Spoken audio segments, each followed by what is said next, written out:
Hello everyone, good evening. I hope you all are well. So we are into the 11th class of environment and today is the World Environment Day, right? 2021 World Environment Day, 5th June, and you are having on a special day class on environment, right? 5th June 1972 Stockholm Conference held in Sweden by the United Nations General Assembly. It's considered to be the first landmark conference on environment, and this 5th June is celebrated every year as World Environment Day. Now 2021 is also very important because United Nations has declared a decade on ecosystem restoration. We have already covered in the beginning of the classes about the concept of ecosystem, forest as an ecosystem, grassland as an ecosystem. We are also discussing wetland ecosystem. Last class I have started with wetland ecosystem. So 2021 to 2030, this 10 years, a decade, is being now celebrated as decade of ecosystem restoration. Whereas 2011 till 2020 was celebrated as a decade on biological diversity. The previous decade was on biological diversity, what we are covering in the topics in the class. Whereas the 2021 to 2030, all efforts will be there to restore ecosystem. So the theme of today, the World Environment Day, is also restore and revive degraded ecosystem, right? So I wish you all a happy World Environment Day 2021, and since we are discussing a very important topic on ecosystem perspective, that is a wetland conservation, so that's what this class is very important. Now what are topics we are going to cover in today's class? We will go first to the threats to wetlands. What are the threats to wetlands, and particularly in India, the way of the pressure over the wetlands are there, and then in that context we will cover Ramsar Convention. I have already said yesterday or last class that we will be covering the wetland conservation from Ramsar Convention point of view, and we will see 42 Ramsar sites in India, right? After this we will go into the topic of a very important topic we will be covering in the classroom, that is the mangroves and ecosystem. Mangrove ecosystem and coral reef ecosystem we will be discussing in the classroom through a flow chart. And after that we will go into two laws in India, Biodiversity Act 2002 and Wildlife Protection Act 1972. And in Wildlife Protection Act 1972 context, we will cover about wildlife management, certain important wildlife management in India, let's say Project Tiger, Project Elephant, Project Rhino. We will cover in the classroom there. So today's class you are going to learn a lot of new topics. Now just a brief recap of what we have covered in the last class. In the last class I have discussed about conventions. We have discussed CBD, Nagoya Protocol, Cartagena Protocol, then Nagoya Kuala Lumpur supplementary protocol to Cartagena Protocol. We have also covered CITES or sites, 3 appendix of the sites, then CMS Bonn Convention, 2 appendix of Bonn Convention. We have covered this topic in the previous class, and then we started with the concept of wetland. What is a wetland? What are the characteristics of wetlands? Examples of wetlands. Then we have covered about the classification as per Wetland Atlas of India, National Wetland Atlas of India, prepared by ISRO, right, Indian Space Research Organization. We have covered the examples part of it. Types of classification: inland wetland, coastal wetlands, right, natural wetlands, man-made wetlands. Then level of salinity we have covered there, and then we have gone into importance of wetlands, right, that part I have covered in the classroom there. So continuing from the topic where we have stopped in the previous class, we will go forward, we will move ahead with that. So let us now go to the threats to wetlands, right. We will now cover the threats to wetlands. So threats to wetlands, see there are multiple threats by which the wetlands are getting lost worldwide, right. So we'll put across all the points on the whiteboard, As every class I am writing the points on the whiteboard, you have to keep on writing there, and wherever the handout and supplementary information comes, I will keep on adding there. So I'll start with the threats to wetlands. So if we see the threats to wetland,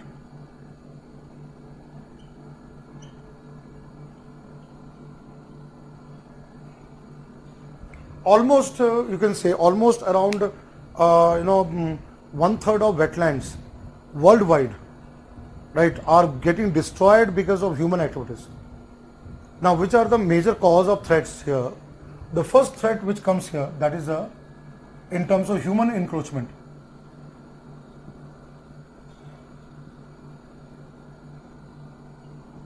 Human encroachment to wetlands. Because of rising population, increase in human population, industrialization, urbanization, wherever the wetlands, what are wetlands? Water bodies, swampy areas, swamp area, marshy areas, where the land is filled with water. And because of the rising human population, the way the settlements are coming up, so wetlands are now getting degraded because of this encroachment, the human encroachment. So in this context here is because of due to, we see the reason here, due to rising human population.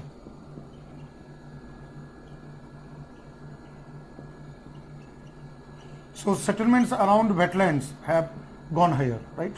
Then urbanization, the expansion of urban landscape is again threatening the small wetlands. The small wetlands are getting filled up. The small wetlands are getting filled up, or they are converted to some other land use, sometimes for agriculture, right? Sometimes for some other human activities. So urbanization, then industrialization,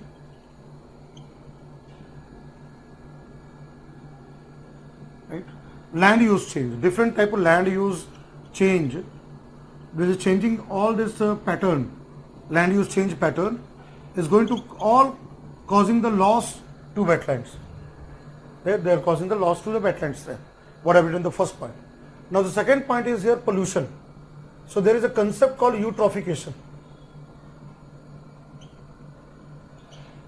Eutrophication to the wetland. What is eutrophication? That is a pollution. That is a water pollution caused by discharge of, right? Caused by discharge of domestic and municipal sewage.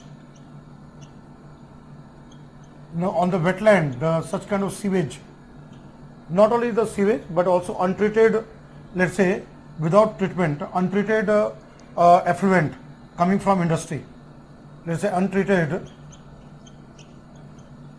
industrial effluent. Now untreated industrial effluents, right, when they all go to the such kind of water bodies which pollute the water body, that degrade the quality of the water, right? The water quality becomes very poor. Such kind of pollution of water bodies and the wetlands, right? That's why I have written eutrophication.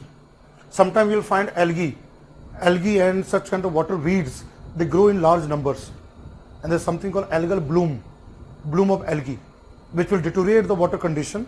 The dissolved oxygen becomes very low. Fishes and other aquatic organisms, they die because of biological oxygen demand, BOD. It causes BOD or biological oxygen demand. So that is again the problem is there with respect to wetland. Now apart from this threats to wetlands, what comes the next one is here, that is in terms of over exploitation of resources of wetlands.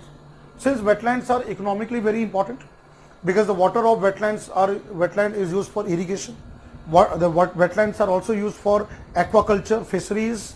So again the resources what we get from wetlands, right, if there is over exploitation of resources because of rising human pressure on that, it can again deteriorate the conditions of wetlands. So what comes the next one here is the over exploitation, right? Over exploitation of resources. Let's say fishes, for example, let's say I'll give you example here, fisheries, right? Over exploitation of resources, for example fishes, right, from the wetlands there, from such important wetlands, and which can cause problem there also. Then apart from that, there may be sometimes the effect of weed infestation. Aquatic plants or weeds which can grow in large quantity, there can be weed infestation to the wetland there. That can also affect the quality of the water. Wetland can also be affected because of here sedimentation. There may be a sedimentation problem. The river which can bring the sediment, like sedimentation by rivers, the siltation. Sometimes there may be siltation, sedimentation. I have written here sedimentation by rivers, or there may be deposition of silt, right, on such kind of lakes and wetlands. That can again naturally can affect the wetland there. Not only that one, wetlands can also be affected because of global warming and climate change. There can be impact of global warming and the climate change on the condition of wetland. Right, climate change impacts. Right, climate change impacts, right, on the wetlands. How we can take understand this climate change impacts on wetlands? Climate change impacts on wetlands you can understand, like for example, when there will be a more greenhouse effect, the earth's temperature, the surface of the earth temperature, where the temperature increases, that will have drastic impact on weather. Extreme weather event like flood, drought, will have unequal distribution of water. Some areas will get more flooded, other areas will get drought and famine. So too much of water and too less of water, both are right now harmful to the wetland. So here, for example, climate change impacts. For example, let's say here flood and drought condition, right? Even the sea level rise. Let's say because of climate change, there is a sea level rise. Now sea level rise, when the sea level rise will happen, that will affect coastal wetland. Those wetland which are on the coastal areas, let's say mangrove vegetation and all. So those wetland which are found on the coastal side, they may get affected because of rising sea level. Sea level rise can impact that, right? So melting of glaciers, right, all these factors can cause impacts there.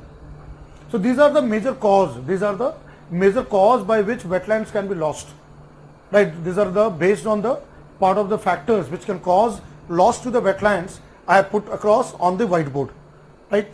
I hope you are able to see all this and you are able to write there. So please do write all the points there. I'll add more points to that.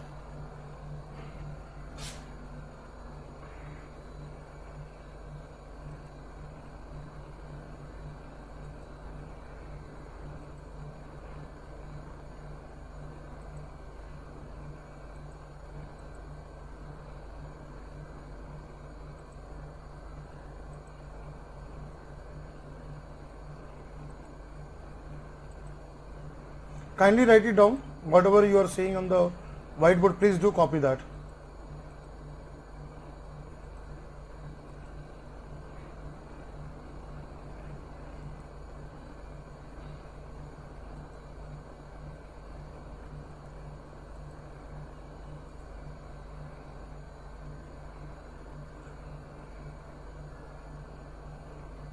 Weeds are aquatic plants. These are aquatic plants which grow like water hyacinth, aquatic water hyacinth. These are which affect wetlands there. So now you will be able to understand here how the wetlands and the importance comes into that. And let me just play a small documentary for all of you.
Alright, so you all have written the points there. All the points I think you have written about that. And I said that there is a National Wetland Atlas of India. So I'll take you to that part also there. National Wetland Atlas of India, which is a important document. What you can see, this is the document here. This was in 2011. This document was prepared by the ISRO, Indian Space Research Organization, in 2011, and that was given to the Government of India, Ministry of Environment Forest, and there is a center of ISRO, Space Application Center, which is a dedicated center for making maps there, mapping and all this part, and this gives a mapping of wetlands in India, and you can see the different photographs of wetlands you can see in the country. Even salt pan, you can see the salt pan is also considered to be the wetland. Mangroves, right? Then all those kind of lakes which can qualify to become wetlands, these are covered in this one. Now such a document where at that time Jairam Ramesh was the Environment Minister, 2011. Now this is the technical report. You don't have to go to the more technical part, but here you have a definition part also there. Okay, how the wetlands are connected, now see here. Is given what all being provided by the wetland is the provisioning services. The resources of product like food, like genetic resource, medicinal plants, like medicinal resources, ornamental resources, regulating services like flood control, drought control, water supply, recharge of groundwater aquifers, cultural services. I mentioned last class that many of the wetlands are linked with cultural and spiritual religious aspect of the local community. Supporting services, habitat for biodiversity, flora and fauna and all. So mapping was done here. Now this mapping technique is not very important. Aerial mapping was done, that is not very important. What I would like to bring here, this is the classification. Here in a tabular form, the classification is given. I'll just zoom out here. You can see here, there is a classification of wetlands mentioned in this document is given. And you can see first level is that wetlands are either inland wetland or coastal wetland. Inland wetland or coastal wetlands. Now in the inland wetland, subdivided two types, natural wetland, man-made wetland. Now natural wetland, you can see the example, lake, oxbow lake or cut-off meander, where the lake gets cut off from the main river and forms a kind of a lake, oxbow lake, by deposit of silt and sediment, like oxbow lake or cut-off meander. Jhelum river in Kashmir Valley, you find this kind of serpentile. Meander means here serpentile. Now high altitude wetland, like in Himalayan range, Himalayan state and union territory, Ladakh or Himachal Pradesh or Uttarakhand, Sikkim, you'll find high altitude wetlands are there. Many of wetlands are linked with rivers, riverine wetland. Waterlogged areas, river stream, man-made. Even you have example of man-made inland wetland, reservoir or barrage, tank or pond, waterlogged area, salt pan. Like Sambar Jheel, Sambar Lake in Rajasthan, the salt making takes place there. Now coastal wetland, again natural and man-made. Natural, you can take example lagoon, creek. Creek is a narrow gulf, right, which cut off the sea from the land. Creek is there. Then sand, then intertidal mud flat, salt marsh, mangrove forest like Sundarban Delta, coral reef. Even coral reef can also enclose water bodies, some water channel and lagoon, and that will become like a natural wetland. Man-made salt pan, aquaculture pond. So here you have a classification, the wetland classification system, which I have discussed last class. And then you will find here in the same document, it gives again the division part of it. Right, all the technical data is not important. This all technical data you don't have to read. I'm just coming to the main point. You don't have to go to the technical report of that. Right, technical report and all, you don't have to. So now see here, Loktak Lake. What you see the circles, these are the floating mass of vegetation. Right, this is called a Fumdi. Right, then see Thal Lake, Gujarat. All these aerial photographs have been taken. Nal Sarovar is the Ramsar site of Gujarat. Here the photography has been done there. Udhwa Lake, Bird Sanctuary, Jharkhand. Right, then you find here Chiklod Lake, Madhya Pradesh, MP. All these are example what has been shown in this particular atlas here. Then meander, see here, Assam, Brahmaputra river, meandering, right? And you can see here, it just almost look like a serpentine, like a snake, right?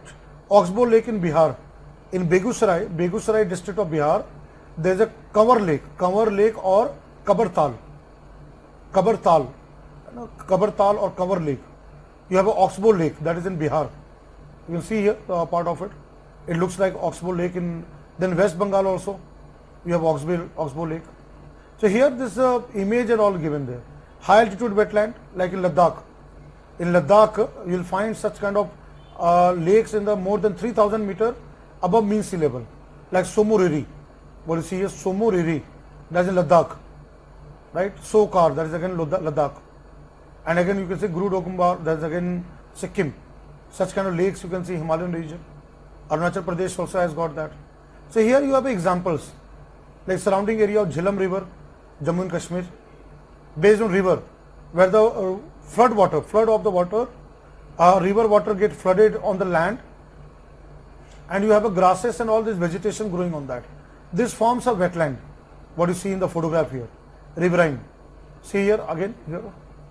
This is again in West Bengal, Nadia district, right? Again you see here, this is all West Bengal, this type of small type of lake which form like a riverine wetland, right? You can see here this one, Kaveri River, Tamil Nadu. Based on Kaveri River, this wetlands are shown here, right? Then Assam, Dhansri River, the Nagaland given here, then Meghalaya. It is all photographs you can see here, the examples. See, when you see the examples of wetland, you remember that what is basically a wetland here. There is Nal Sarovar in Gujarat. What you see here, the Nal Sarovar. Right. Now this is Kevla Dev Ghana National Park in Bharatpur district of Rajasthan. Right, here you see again the grasses and all which have come up there. Right. This is what the photograph you have. Right. Then you have Tanu Ghat reservoir in Jharkhand. There is a barrage. You know, when we construct dam or barrage, the water which gets collected. Then now see Tawa River in reservoir in Madhya Pradesh. Right. Again, this photograph you find here. This all photograph. Then now see Tamil Nadu, Nagapattinam district tank and pond. What you see, aerial photograph taken by satellite. All these are examples. Let's see Kuthakulam tank, Tamil Nadu, which is the water bird wetland comes into that. Right. Gujarat also there. All these are examples where you have birds and all coming up, and then it forms a wetland there. So it clearly gives the photograph of aerial photograph and also ground level. Salt pan, Gulf of Kutch in Gujarat, salt making. All this, you know, the salt. In coastal area we make the salts and the salt pan. This also become like a wetland. Tamil Nadu and southern state also you'll find that. So here you have all the example. Lagoon, Ashtamudi wetland in Kerala. You have such kind of backwater lagoon which form the wetland there. Chilika Lake in Odisha. It is the largest lake of India, Chilika. Now here, this lake in Odisha, you can see this photograph given here. Chilika lagoon and part of creek and mangrove, Gujarat. Narrow water, where the narrow inlet of water, that is called creek. In Gujarat, Kori Creek. This photograph you can see that, right? You have a photograph of such kind of area. Sand beaches in Gujarat, Goa and all again where the water gets collected there. Andaman Nicobar Island, right? So there can be diverse type of wetland. Why I am showing the photograph? Mud flat. You can see here Gulf of Khambat mud flat, where the kichad or mud get part of the mud flat is there, brought by tides. Intertidal mud flat in Goa, right? All these are example of wetlands, salt marsh in Gujarat. Right? These all are examples of wetlands. What you can see here, Bhitarkanika in Odisha, mangrove forest, right? Bhitarkanika, that part comes here, right? Tamil Nadu also you have. So all these examples, what you see, the mangrove forest, right? All these are part of Gujarat, Maharashtra, right? Gulf of Kutch. All these what you see are the examples of wetlands. Now coral reef. Now you see here, North Reef Island, Andaman Nicobar Island, coral reef area, submerged coral reef. There the water collected and formed the wetland. Aquaculture pond, South 24 Pargana, West Bengal. These all examples are given in this particular document there. So I've just shown you the images, aerial photograph and the actual ground photograph taken on the wetland. This part I have shown you right now, just to give you an idea how many different types of wetlands can be there. All right, and what are the threats here? I have written on the whiteboard. The whiteboard I have written the threats part of it. Right. I hope you are able to understand this. Right. These are the GIS. Yes, you are very right. Geographical Information System and the remote sensing system which is used there. Right. These are all satellite views are there. Yes, very right. Abhinav Singh Rathore, you are very correct. All right. So now, guys, we will be now coming to the part of. So please don't go into technical detail. Technical detail is not very important, but you should know the examples of wetland. What I would like to add here, technical details are like a satellite. ISRO has got remote sensing satellite, what is called Earth Observation Satellite, where the aerial photography and the color code, they do this kind of mapping, right? Soil, then vegetation, that based on the color mapping they do. What is important for you is to understand the examples of wetlands, different types of wetlands example, so that if the question comes in the exam, you know what exactly the examples of wetlands are there. Now, given the importance of wetlands and then threats from human being, now comes the conservation of wetlands. So we'll now come to the Ramsar Convention. We are now going to discuss Ramsar Convention. So we'll now cover the Ramsar Convention on wetlands of international importance, and then we'll see all the 42 Ramsar sites in India. I have already given you the map and list of 42 Ramsar sites in India. Right? We'll see how to go over, because wetland is a very important topic for prelims exam. Even the question has come in the main exam as well. Right? So now if you see here the wetlands part, let us go to Ramsar Convention.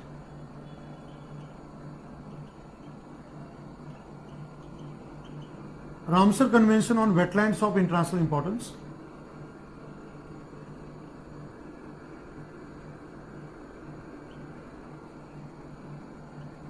Sometimes called as Ramsar Treaty, right? Or simply called as Ramsar Convention, multilateral agreement among the countries. India is also a signatory to Ramsar Convention. We have also signed the Ramsar Treaty and the Ramsar Convention. Now here this Ramsar Convention, what are the important points you have to know that? Right. First of all, the name Ramsar. The name Ramsar has come because of the place. There is a city called Ramsar city in Iran. In Iran, there is a Caspian Sea. There is one part of the Iran is attached to the Caspian Sea. So there is a Ramsar city. So that's first time the conference which was held on the Ramsar city, Iranian city of Ramsar. This is where the name Ramsar Convention has been given. So what is the first point here? This convention was proposed, or what is sometimes called adopted, proposed for conservation of wetland during a conference on Ramsar.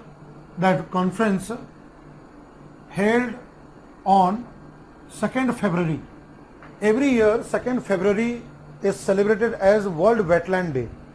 World Wetland Day is celebrated on 2nd of February because that date when this conference was there. So 2nd February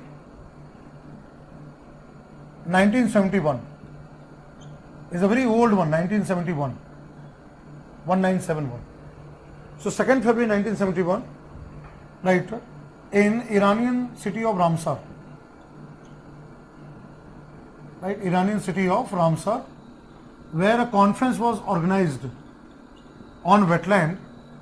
It was proposed by the government that let there be a treaty, let there be international agreement to protect and conserve wetlands.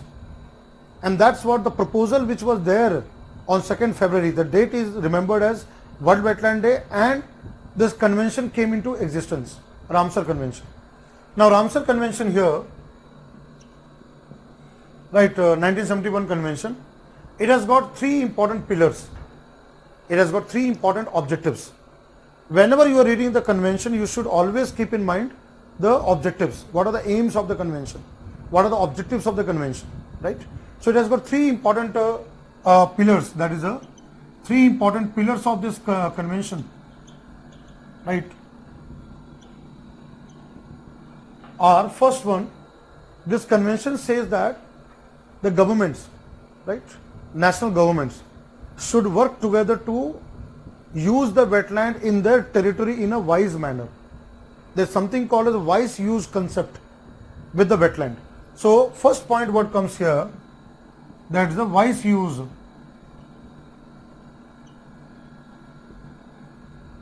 of wetlands.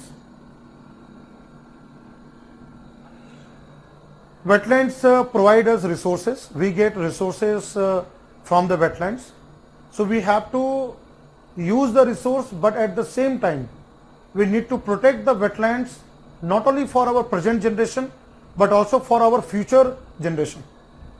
So what is called here the bottom line? The bottom line here is that the main bottom line is that is a sustainable use of wetland. What is the main thing here? Sustainable. So sustainable use of wetland and its resources.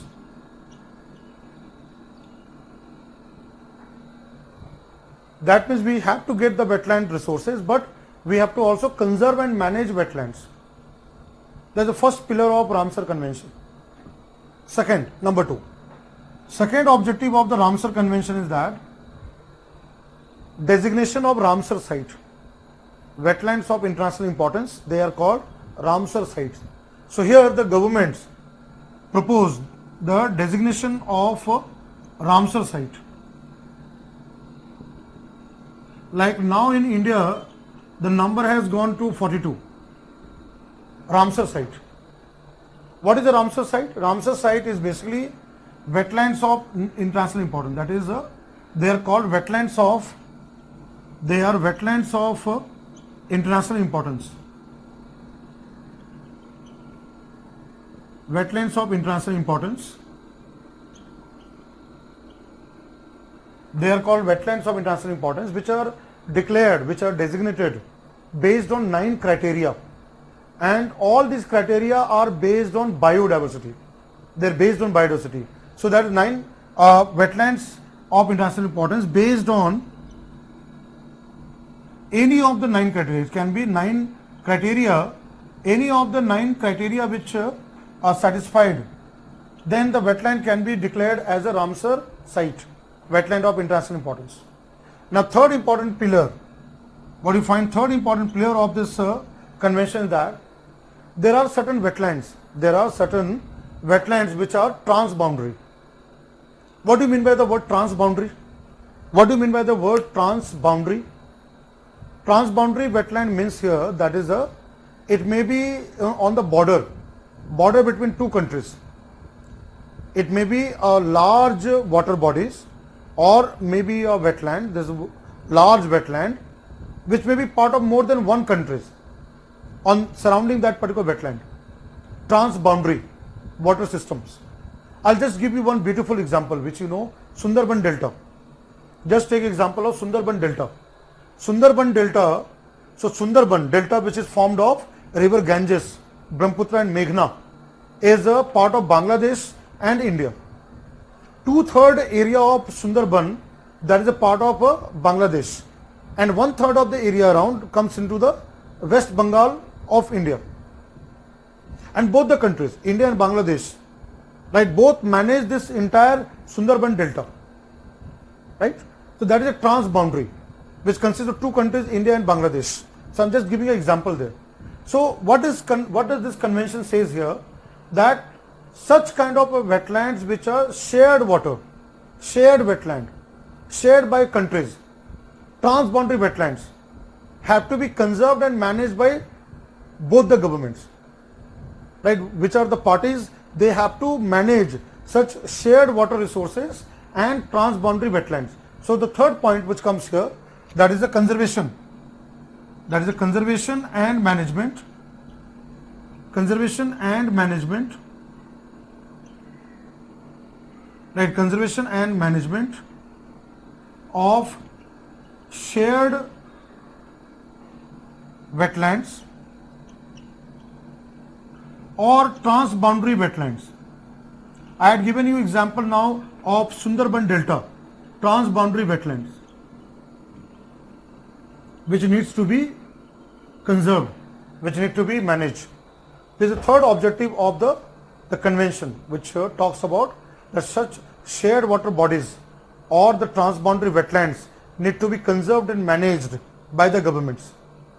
Right, that is another aspect which comes here. Right. Now, in terms of 9 criteria, those 9 criteria, I will be coming to the 9 criteria as well. But before I go to the 9 criteria of such wetlands, I've just given here.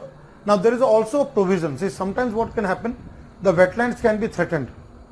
There may be threat, right, and they may become in the near future they may be lost, or they may be even the past and in present time also there.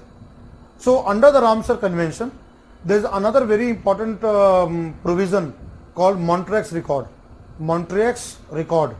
We'll come to that. But now, before I go to the Montreux Record, let me just tell you here, this convention secretariat is hosted by the UNESCO, United Nations Educational, Scientific and Cultural Organization host Ramsar Convention. So here, let me give the third point here.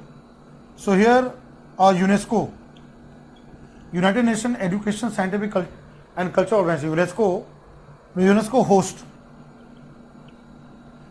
Ramsar Convention. That means it's a secretariat, right? The secretariat for Ramsar Convention, where all the decisions are taken, right? That is done by the UNESCO organization of the UNEP, of the United Nations, right? UNESCO hosts Ramsar Convention, not by UNEP. See, many times you'll find international treaty and conventions, they are hosted by United Nations Environment Program. Like, for example, last class we have discussed CBD, Convention on Biological Diversity, CITES, Convention on International Trade of Endangered Species, CMS, that is Convention on Migratory Species. They are under the UNEP, United Nations Environment Program. That is another body which deals with all matters with those conventions. But Ramsar Convention come under another UN body, that is UNESCO, United Nations Educational, Scientific and Cultural Organization. I'll come to Montreux Record, but first you write all the points. So what I am going to do continuously in the classroom, I'll explain the points, write the points on the whiteboard which you have to note it down. So please write it down. Please write all these points, then I'll come to the 9 criteria and Montreux Record. 9 criteria and Montreux Record will be seeing in the classroom here.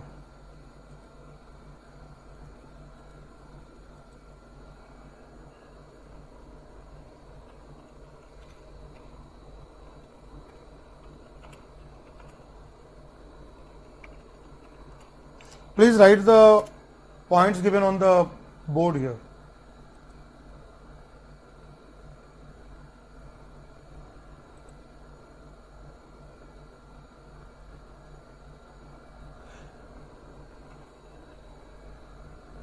Whatever points I am writing, please do write that.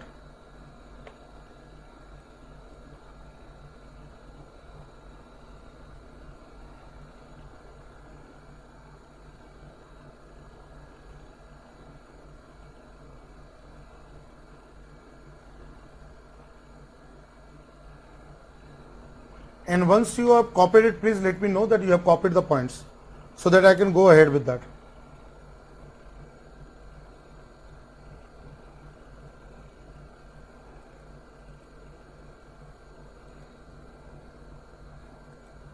Have you all copied it?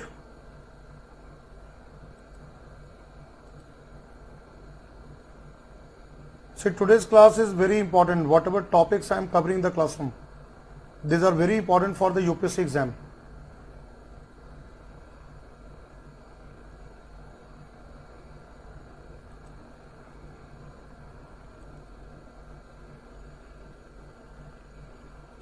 Now let's come to the point here. 9 criteria, this is 9 criteria.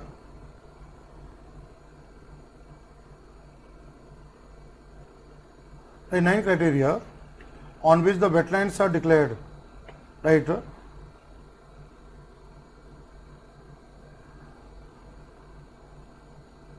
On which a wetland is designated. Kindly write this point also, the designated as Ramsar site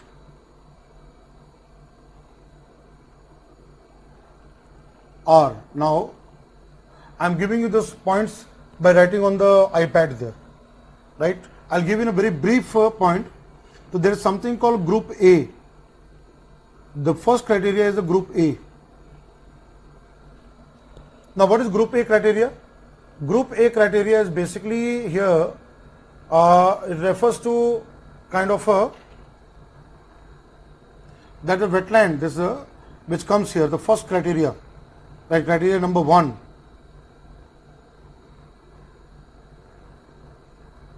Right, that criteria which comes here, that is says that it should be a site which is a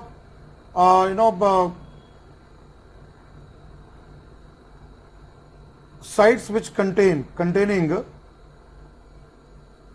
it may be a unique type like representative. It can be representative type of wetland or a rare. It can be very rare or unique example or a unique example, right? Unique example of the wetland, unique wetland types. Maybe a cut-off meander, maybe oxbow lake, right? Maybe a oxbow lake, right? It can be example of unique wetland types, example of natural type of wetlands found in the biogeography region. That's where the first criteria comes, right? Then comes here, what you find here, you have another set of group B criteria here, and I'll tell you that this is again very very important. अभी तक UPSC परीक्षा में question नहीं आया हुआ है. This is very important which I am marking here. What I am writing here, this is important. It can be a point of question can be asked in the exam, and I'll give you just a brief way, right, so that you are able to understand the meaning of that, right? So here, if you see here, the first is this one. It can be representative, rare or unique wetland types. Now group B of criteria, if you look at here, now there are eight of them are there. There are 8 criteria which comes into, right? There is a 8 criteria which comes into that, and they are based on biodiversity. There are like these are based on biodiversity of wetland. What type of species are found?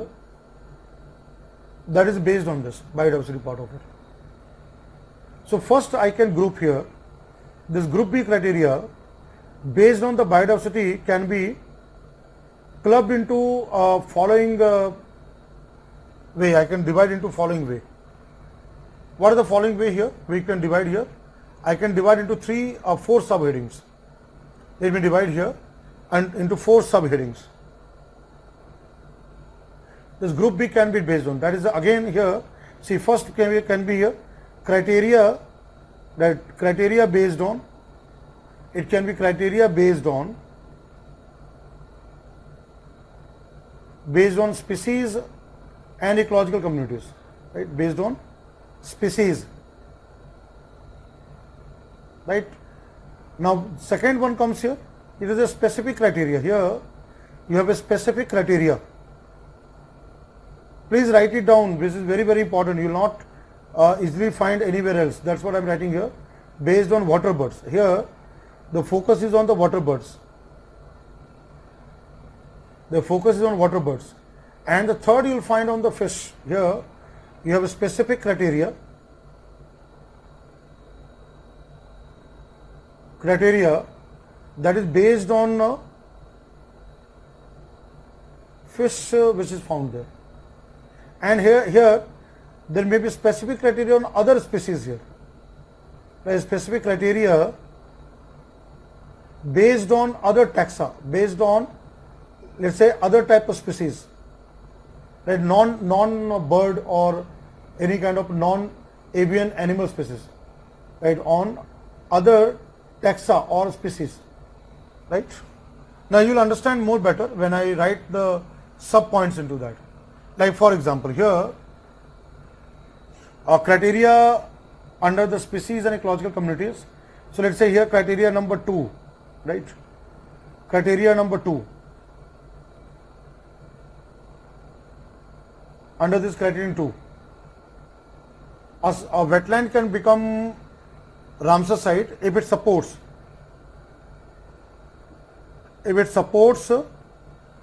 vulnerable. We have covered the red data book, vulnerable, right? endangered or critically endangered species?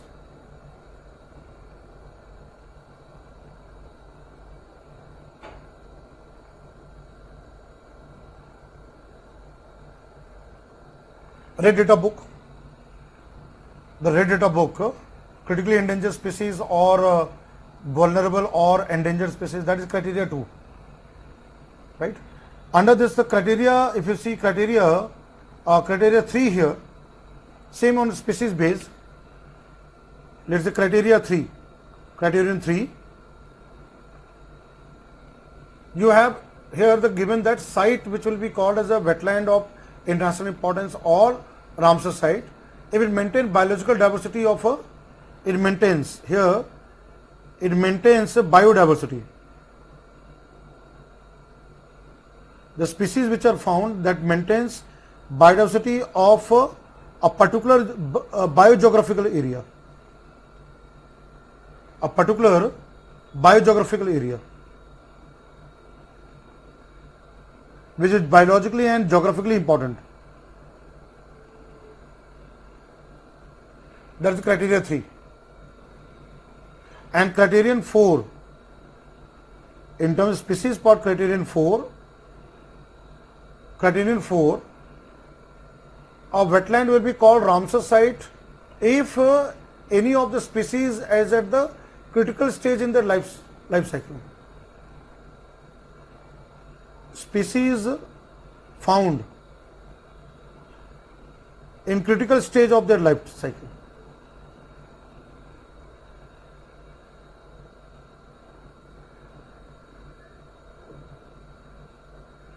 Of their life cycle, critical stage of life cycle, that is supported by the wetland.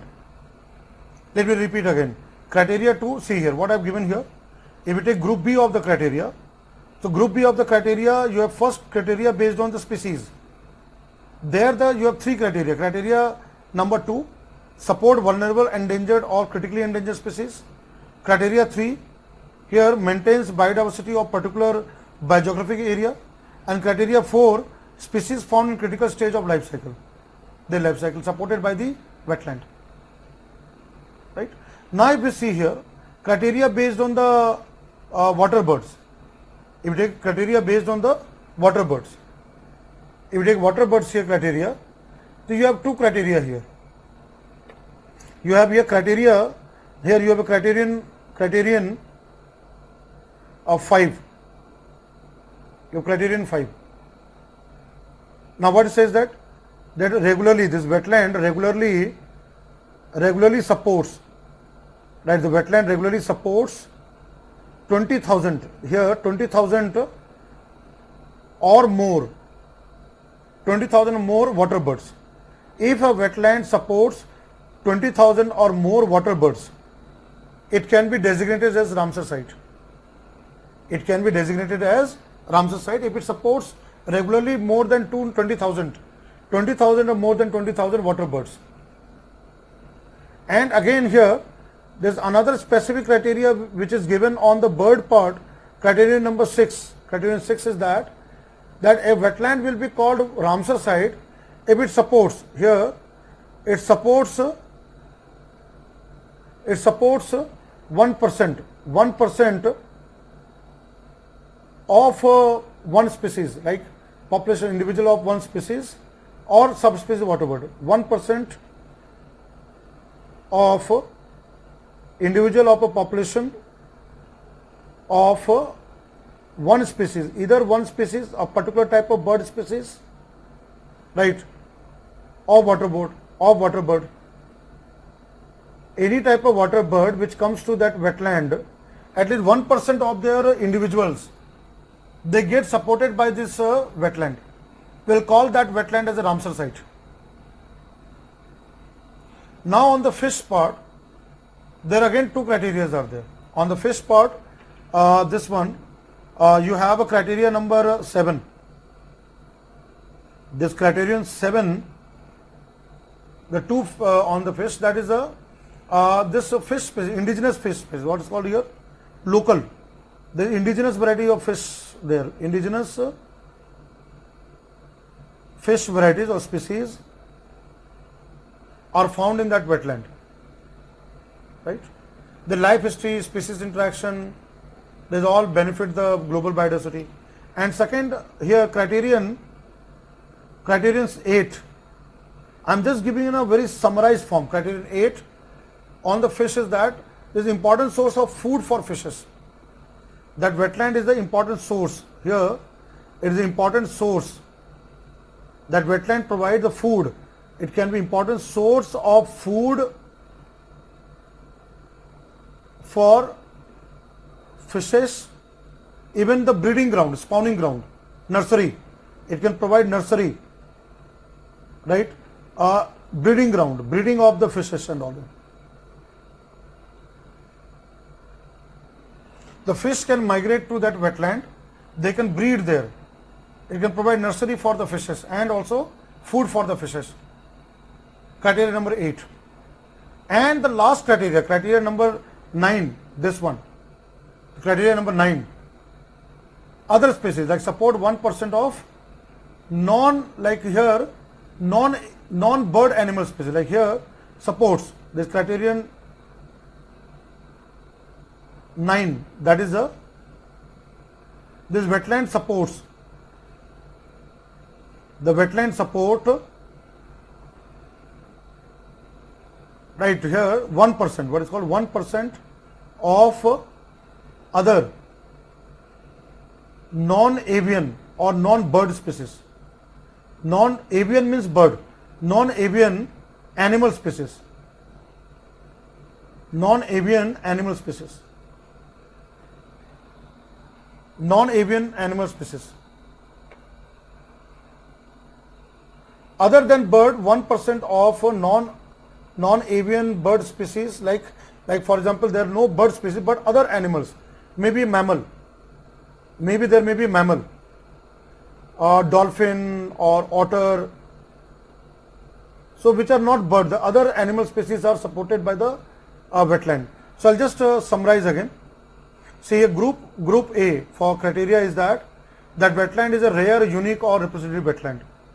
Criteria number 1. Group B is based on biodiversity. Now under this we can divide into 4 headings. Criteria based on species, criteria based on water birds, criteria based on fish, and criteria based on other species of animals. Now criteria based on birds, on species can be here this one. Criteria number 2, support vulnerable, endangered, critically endangered species, IUCN Red Data Book. Criteria 3, maintain biodiversity of particular biogeography area. Criteria 4, species found in critical stage of their life cycle. Now fish, this water bird. Criteria number 5, regularly support 20,000 more water birds. Criteria 6, support 1% of individual or population one species of water birds. Then criteria based on fish there. Criteria number 7, indigenous fish varieties. Indigenous fish species are found there. And criteria 8, important source of food for fishes, nursery, breeding ground. And for other taxa, other species, criteria 9, if it support 1% of other non-avian animal species, other than bird, other animal species. That is criteria number 9. See, why I am giving this one? Why I am giving this one is that just to make you understand that if question comes in the exam, you will be able to understand that. You will be able to understand what exactly is given there. So what I have done here in the classroom is that what is given in sentences, I have given you as a point wise. I have given you as a point wise here.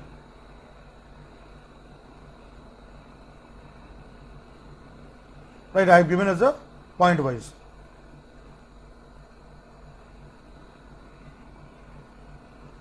Maintain biodiversity. Criteria 3 is the point 3 is the criteria 3, maintain biodiversity of particular biogeographic area. Criteria 4 is species found in critical stage of their life cycle.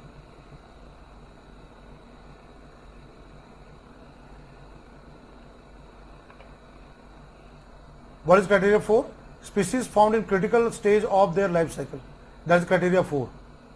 Criteria 3 is here, this maintains biodiversity of particular biogeographic area. That wetland helps in maintaining biodiversity of a particular biogeographical area.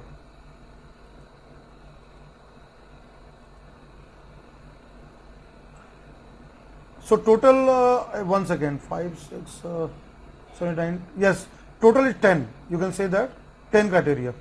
Let me make the changes there. Yes, you are right there. Total are 10. The total 10 criteria. So group A 1 criteria, and here you have 1 criteria here. Group A you have 1 criteria, and here group B has got 9 criteria. Here you have a 9 criteria.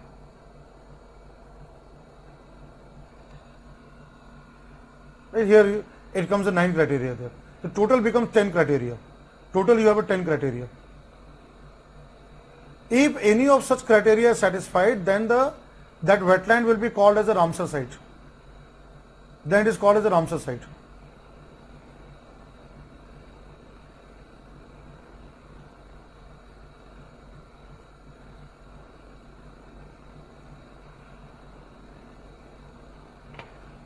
Let me see if I have done mistake here. 2, 3. Yes, right. You guys have confused me here. Oh my God, you have all confused me here. आप लोगों ने मुझे confuse कर दिया वहां पर, बताओ.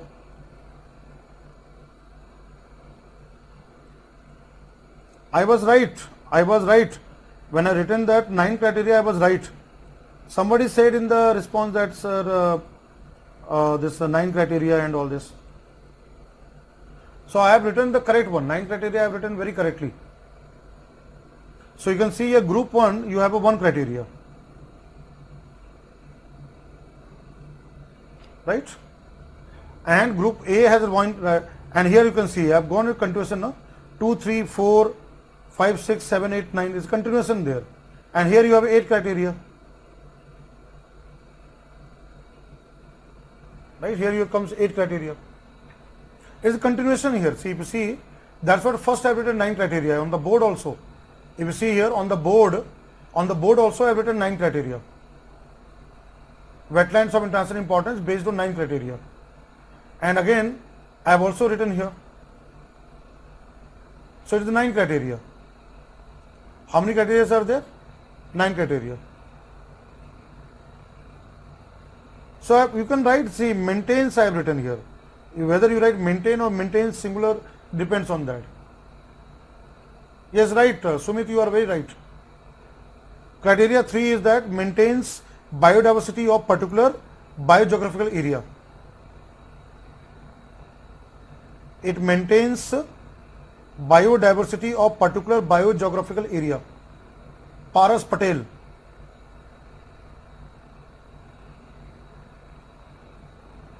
Right, is clear here? I hope it is clear to everybody. So I have made into a flow chart. I have done it in a flow chart here. I have done it in a flow chart. I made it in a flow chart so that you are able to read and revise before the exam. Before the exam, you are able to read and revise.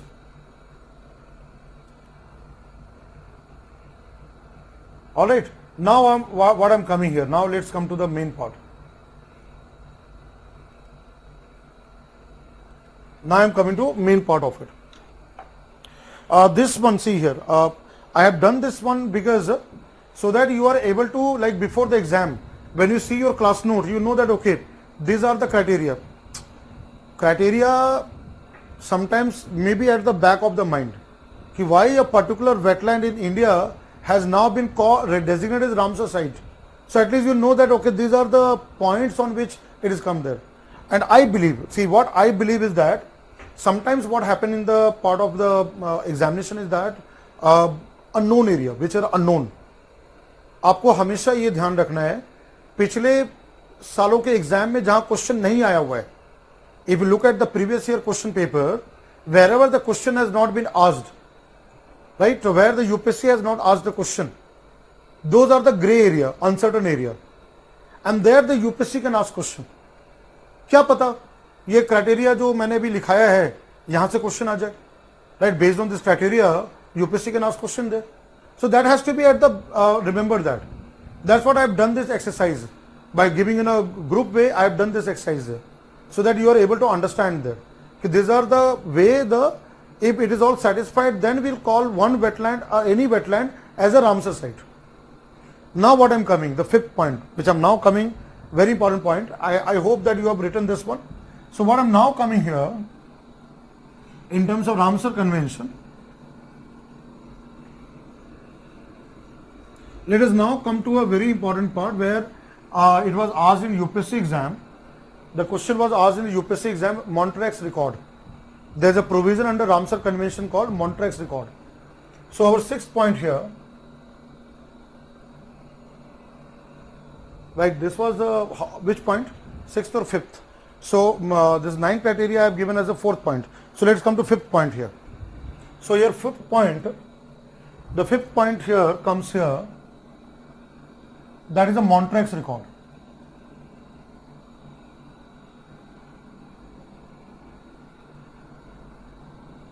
There is a provision under Ramsar Convention, that is a Montreux record. On Montreux record, there is a provision which comes here. Now what is Montreux record here? The first point what comes here is that is a list of, is basically list of threatened Ramsar sites. Whichever country, wherever the Ramsar site, any of the Ramsar site which is threatened, they are placed into this particular kind of a Montreux record. Is a record or a list, right? Now second is that what is the criteria? On what basis we can say a particular type of wetland has become threatened? There has to be some kind of scientific way to understand why that particular wetland as a Ramsar site is under the threat. So the threatened condition here refers to here. It is their basis is that a wetland is threatened, right? A wetland which is threatened is a threatened, right, due to changes in when there is change, right? When there are changes in ecological characteristics, that wetlands ecological characteristics changes happen there. Changes in ecological characteristics.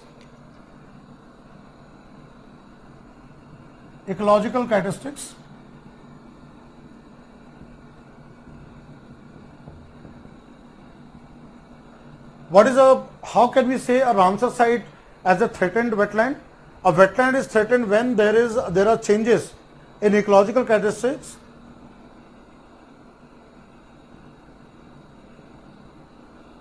have occurred, either have occurred in the past, right, or taking place right now, or occurring right now, or might occur. It also takes into account future, or might occur due to human development,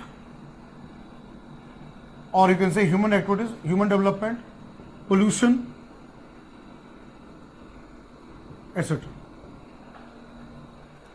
Then such kind of a threatened Ramsar site will be placed under Montreux record.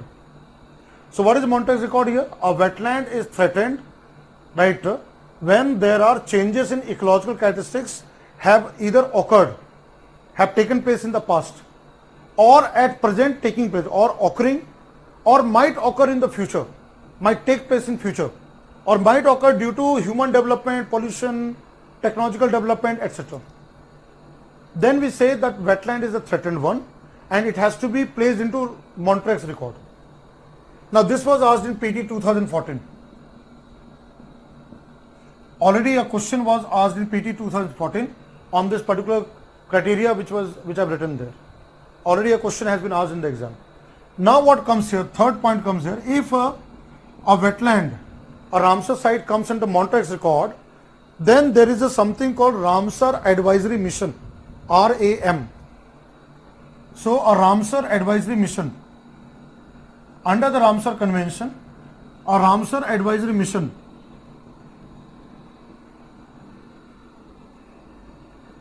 RAM a Ramsar advisory mission is set up to study threat. See, different types of wetlands can have different types of threats. Those threats have to be identified and then has to be restored. There has to be restoration of the wetland. So here Ramsar advisory mission is set up to study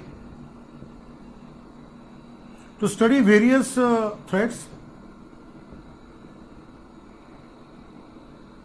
to wetland, to listed wetland, whichever the wetland has been listed here, to listed wetland, and recommend, it also recommend what should be the measures, which should be the action plan, and recommend measures or action plan, measures to restore, right, conserve and manage, restore, conserve and manage such threatened wetlands. Such threatened wetlands. Right? So these are the provision which comes in the Montreux record. If any wetland is threatened and added to Montreux record, then the Ramsar advisory mission will be set up to study what type of threats are there and how that threat has to be removed. What has to be the measures, what have to be the action plan, so that the wetland return back to the normal stage. It return back to the original normal state. Now in case of India, in India, let me give you here example. In India, Chilka Lagoon, the largest lake in India, Chilka Lagoon in Odisha, right? This Chilka Lagoon was added to Montreux record. It was added to Montreux record, added to, let me write in short form here, Montreux record, added to Montreux record, and then it was removed. It was added to the Montreux record and then removed.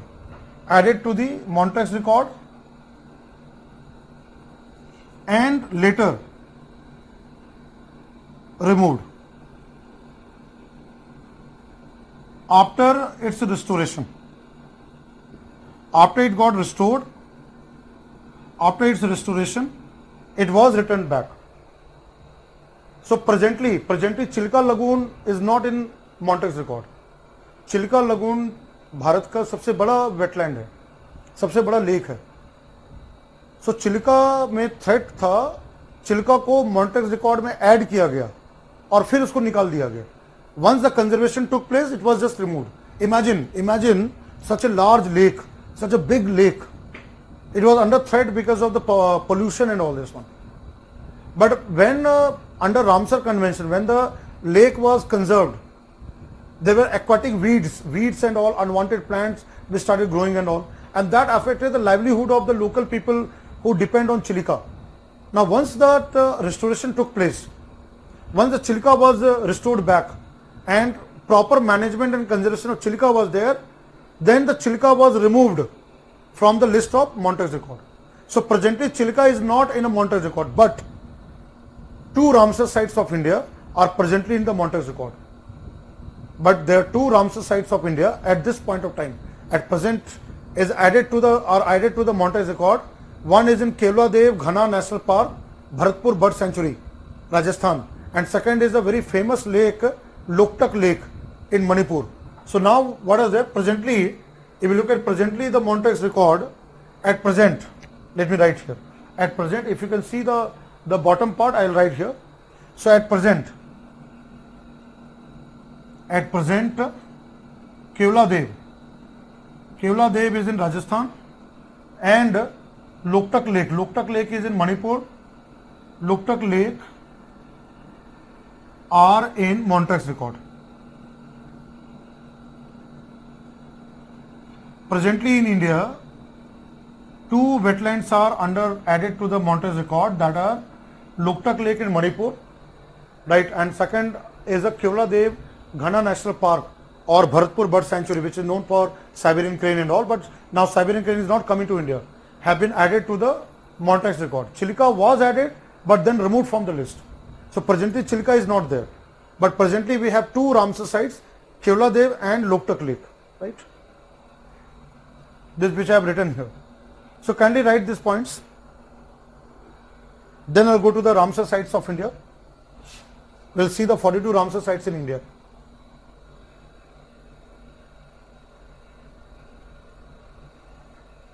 Have you all copied it? No, Wikipedia may be wrong. Wikipedia, see presently Loktak Lake and Keoladev are there. Vishwanath Tigadi, the Wikipedia can be wrong also. Chilka has been now removed from the Montreux record. Chilka is right now not in the part of it.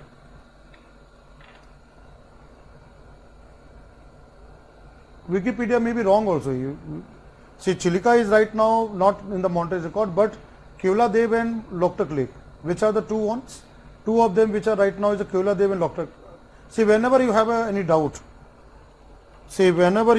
any doubt, with respect to any content online, right? Whenever you have any doubt, see what is I am saying the Vishwanath Tigadi, right? Instead of going through some kind of a Wikipedia or any other part of it, whenever you have doubt, let me tell you here, just do the Google search, go to the Ramsar Convention, go to the home page of Ramsar Convention. Where you have to look for the information? You have to look for the information to the part of the Ramsar website. Now this is the home page of Ramsar, right? This is a home page. Your Ramsar Wetland Conservation Awards are there. 50th anniversary, 1971 and 2021, 50 years of Ramsar Convention. About the wetland, you can see 171 countries have signed the wetlands. Right, 2422 Ramsar sites are there, 2004 and 22. And you'll find your World Wetland Day library, Ramsar site information. So here you have a country-wise information also given there. If you want to know from here, you can find here. Let's say if I write here India. Now about India, see here. The convention entered into force in India on 1st February 1982. When India joined the Ramsar Convention, 1982. Right? India currently has 42 sites. See how many sites have been now added? 42 sites. Right? And you can always, like a convention in your country, you can always go to that. Whenever you have, let's see here, 42 sites are there right now, and you can have Ramsar information given here. Right? On you can see here high altitude wetlands, see all news. You will get all the information here. This all map wise will find that. Right? And if you want to know Montreux record, let's say here, if I just write here Montreux record, whenever you have to do this, learn this kind of exercise. It may be a time taking, but it may be a more better here. You have Montreux record and everything you'll come across. Convention record and all these meeting documents. Ramsar technical reports are there.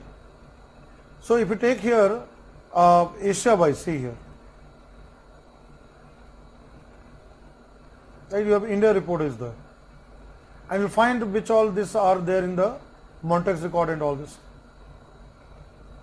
Like say for example, if I just give you this part, most latest one is 2012, let's say this one. This Government of India has given the document here. This document is there. This is Government of India report there. Right? The Government of India report is there. You don't have to read all this one, it is not very important here. And you can see here this one here. How many, which all these are added and all, you will find all this information given there. And I'll just simply see here. You don't have to read all of this. I'll just do here, let's say for example, Montreux record. See, you have to become like a researcher. Like see here, Montreux record.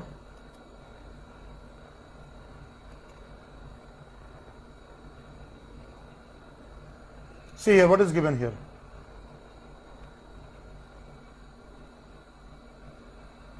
Chilka has already been taken out of Montreux record because of ecological intervention taken up in the wetland. for other two sites such as Loktak Lake in Manipur and Keoladev National Park in Rajasthan have been asked to provide adequate information pertaining to steps taken for conserving these areas so that these sites are taken out of Montague's record. Ramsar Advisory Mission part of it. Right? He has given here. Did you get my point? Did you understand this point, what I have written on the board? Did you understand this point?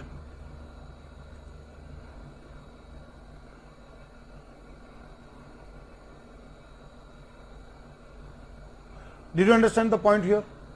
Right now we have two of them which I have written on the board. Chilikai has been now removed from the part of it. Wikipedia may not be sometimes updated. You are right that you are answering to the Abhinav question, but what I want to make you understand that Wikipedia sometimes are not updated. They doesn't give the answer properly. Right? Wikipedia may not be always authentic source of information. See, I am taking time in your batch and giving you all because this will help you understand more better. This will help you understand more better.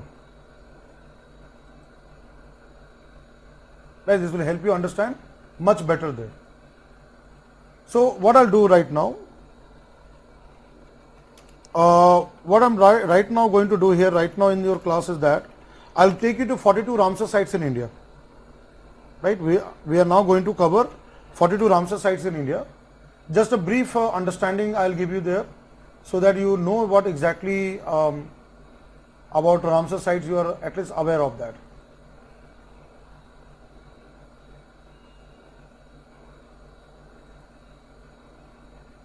So let me go through it one by one.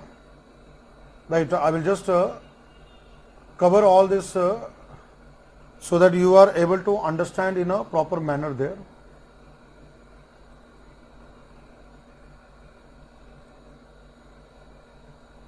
And this is going to be very important exercise. What I am going to do right now is a very important exercise what I am doing right now in the classroom there, and you can take note of that. So what I am now going to cover in the batch here, let's go to this Ramsar site. I have given you the handout. Last class I have given you a handout on this. State wise I have given this name of the site and the state also there. Right? What year is not very important. Date of declaration and area is not very important. You have to know where the wetland is there and what is the biological importance of this wetland. And again I have given you the map also there. Here you have a map and the table given. So what I am going to do right now in the classroom here, I will take you to one by one. Each of the Ramsar site, I am going to do mapping exercise. I will do right now the mapping exercise which you will be able to understand more properly there. See what is I'll keep on marking here.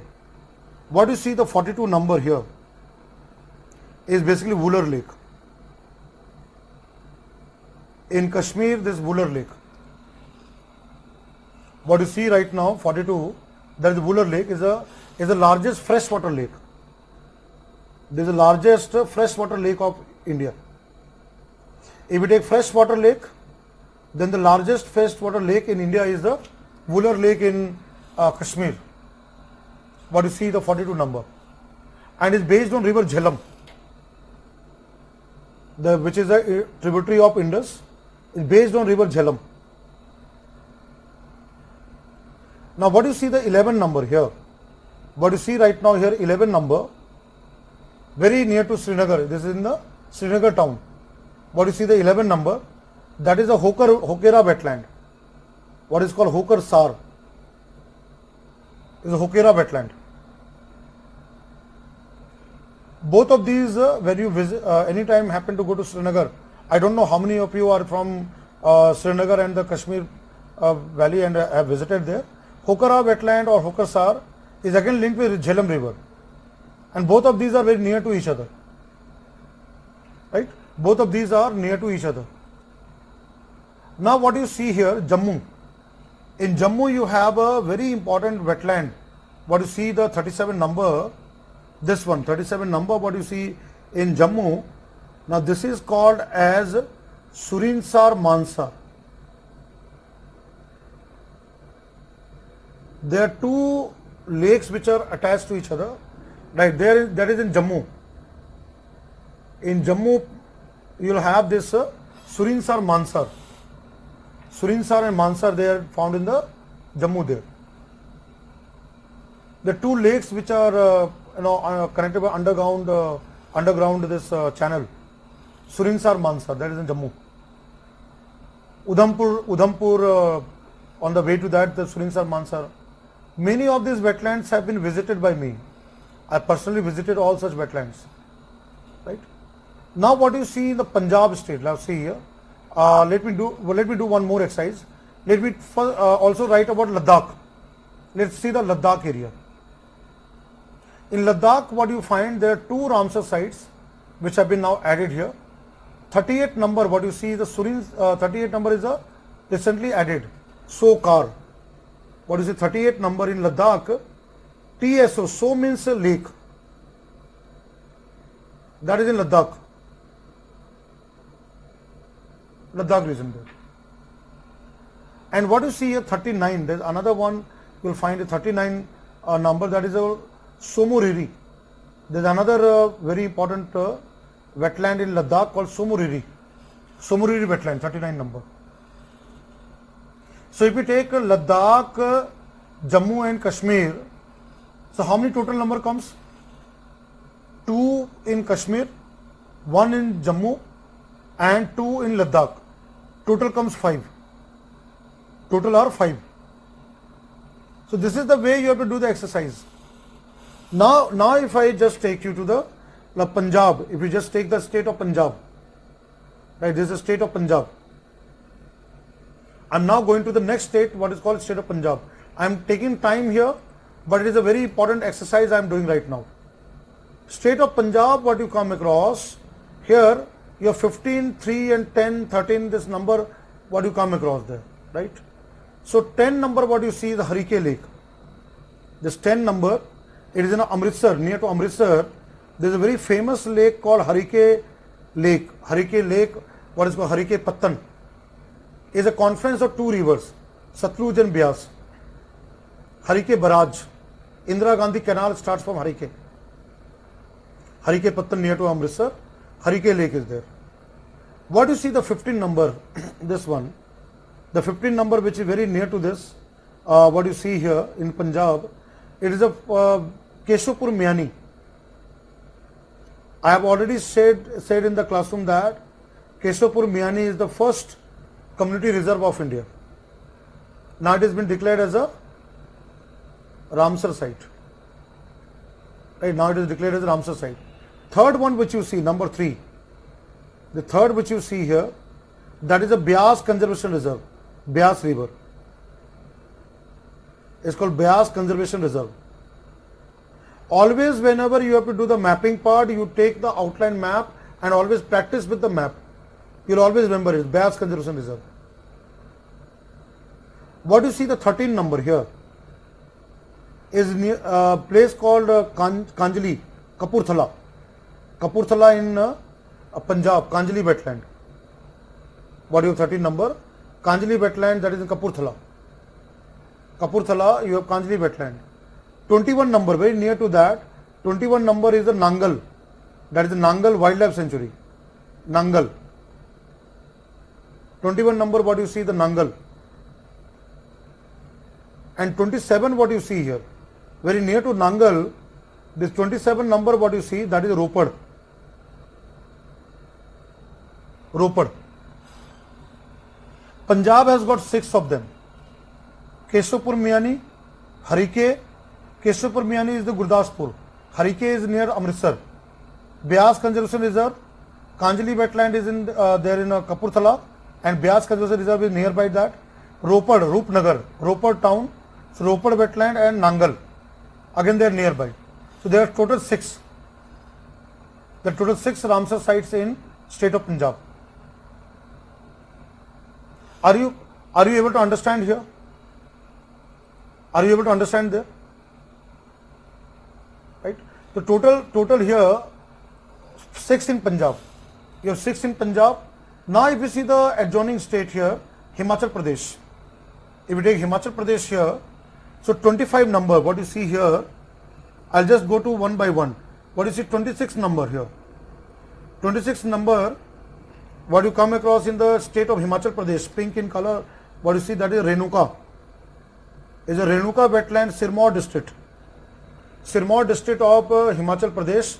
26 number is Renuka wetland. Is linked with Parshuram's mother Parshuram. Her name is Renuka ji. That is in Himachal Pradesh. Then what you see, the 27 number. At 27 number, I have already mentioned that Ropar is there. Now you can see a 6 number. If you see a 6 number, so 6 number is Chandratal.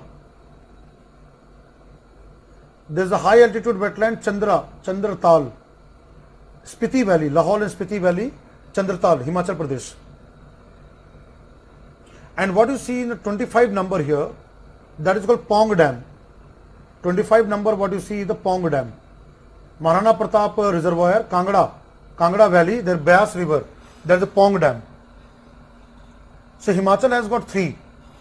Chandratal, Spiti Valley, Renuka Wetland, Sirmaur and Pong Dam, Bilaspur and Kangra.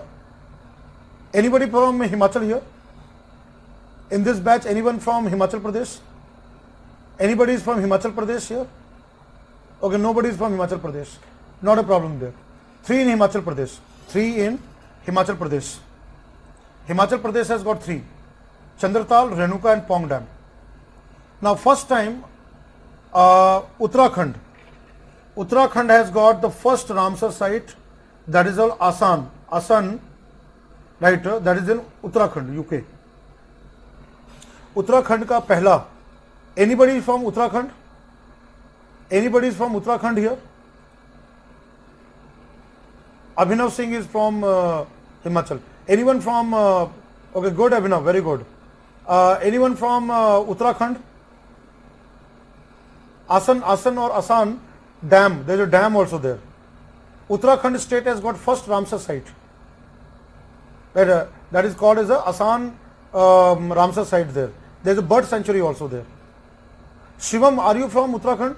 Shivam, are you from Uttarakhand? So, I know that, see, your batch is a pan-India batch. Okay, Shashank Dhyani is there. Okay, good, very good, very good. So, Uttarakhand has got first Ramsar site in India. Asan Barrage, yes. So, which district? Shivam Rathod. Which district of Uttarakhand this Asan Barrage is there? Ajay, Shivam is from Himachal Pradesh.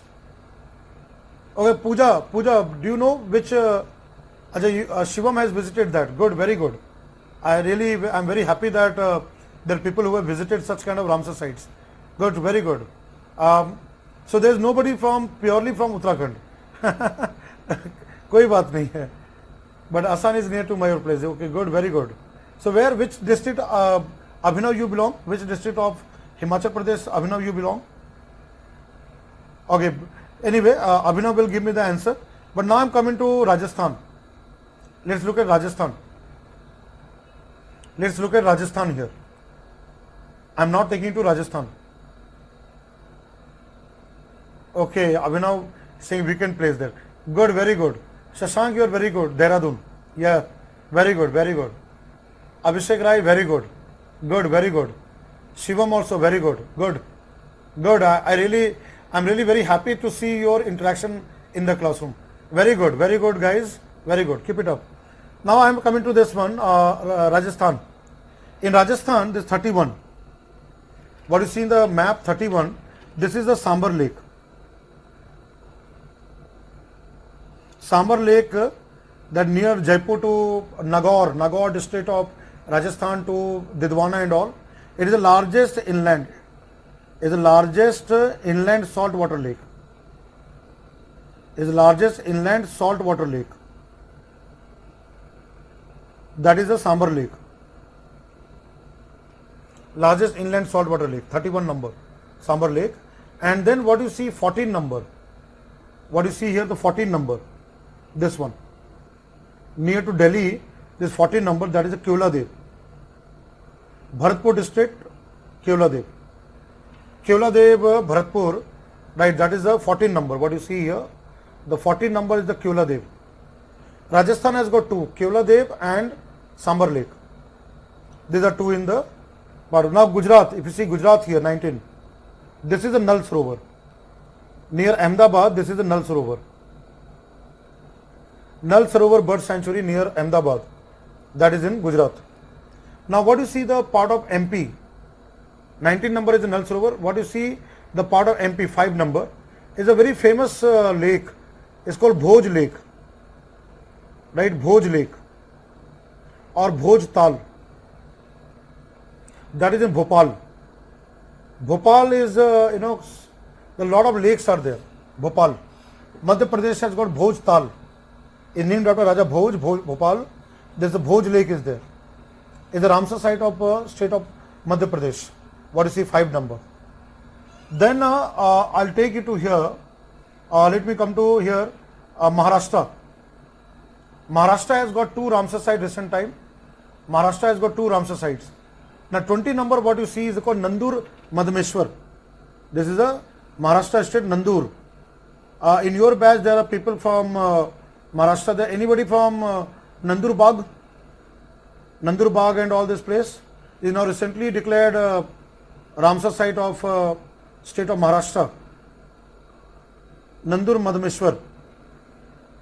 And what you see 18 number is a very famous lake called Lunar Lake. Where is Lunar Lake located in Maharashtra? Yes guys, from Maharashtra, yes.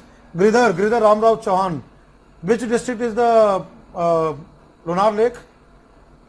Lunar Jheel कुठे आहे? Giridhar. Which district? Lunar Lake. Okay, Ajay, that is not working there. All right. So what I marked here, now see here. I'm sorry, you are not able to see the 31 number is Sambar Lake, largest inland saltwater lake.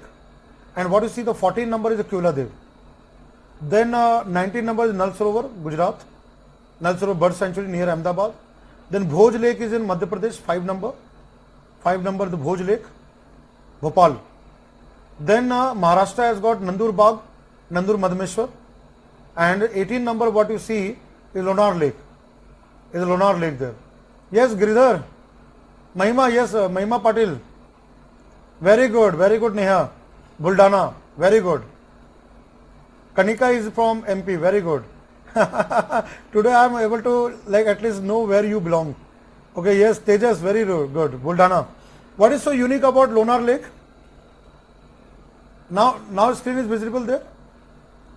Can you all see the screen? Now it is visible to everyone, right? Yes, guys. I'll come to all this one. I'll come to all Ramsar sites. But I just want to know that what is so unique about Lunar Lake? What is so unique about Lunar Lake? It is unique about Lunar Lake is that the color of the water changes. Is a crater lake, yes. It is formed by meteorite lake. It is the meteorite lake of India, and there are some cyanobacteria where the color changes. Yes, very good, Anand, very good. Yes, very good, saltwater lake, pink lake, yes.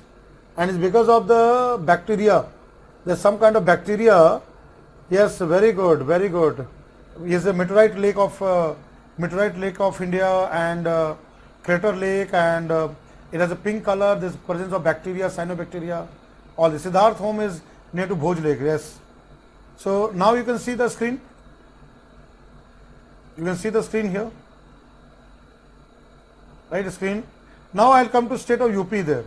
Don't worry, I'll cover all the state. Now UP has got now largest number of wetlands are in UP. UP state has got highest number of wetland. Highest number of wetlands are in UP state. right? Highest number is there. And let me go through it one by one. So first I am coming to 40 number. It's called Upper Ganga River. Upper Ganga River. So those of you come from UP, this was the earlier Ramsar site of what is called Upper Ganga River. Upper Ganga River, that is start from Bridge Ghat. There is a Hapud place, Bridge Ghat, and it goes up to Narora, Bulandshahr. From Bridge Ghat to Narora. This was earlier as a Ramsar site. Very NH24 from Ghaziabad to Moradabad. NH24 on the way, midway, Hapud town, Hapud. There you will find Upper Ganga River from Bridge Ghat to Narora. Right? That was earlier a Ramsar site of UP. But now more has been added there. Now what you see right now here, I'll just go through it one by one. What you see the part of here, I'm coming to 36 number here. What you see the 36 number? 36 number is Sur Sarovar. Where is Sur Sarovar? Anyone from UP can tell me where is Sur Sarovar? That is in Agra. Sur Sarovar is in Agra. जो लोग UP के हैं वो जवाब दीजिए. सूर सरोवर कहाँ है? Where is Sur Sarovar? Sur Sarovar is in Agra. What you see 36 number.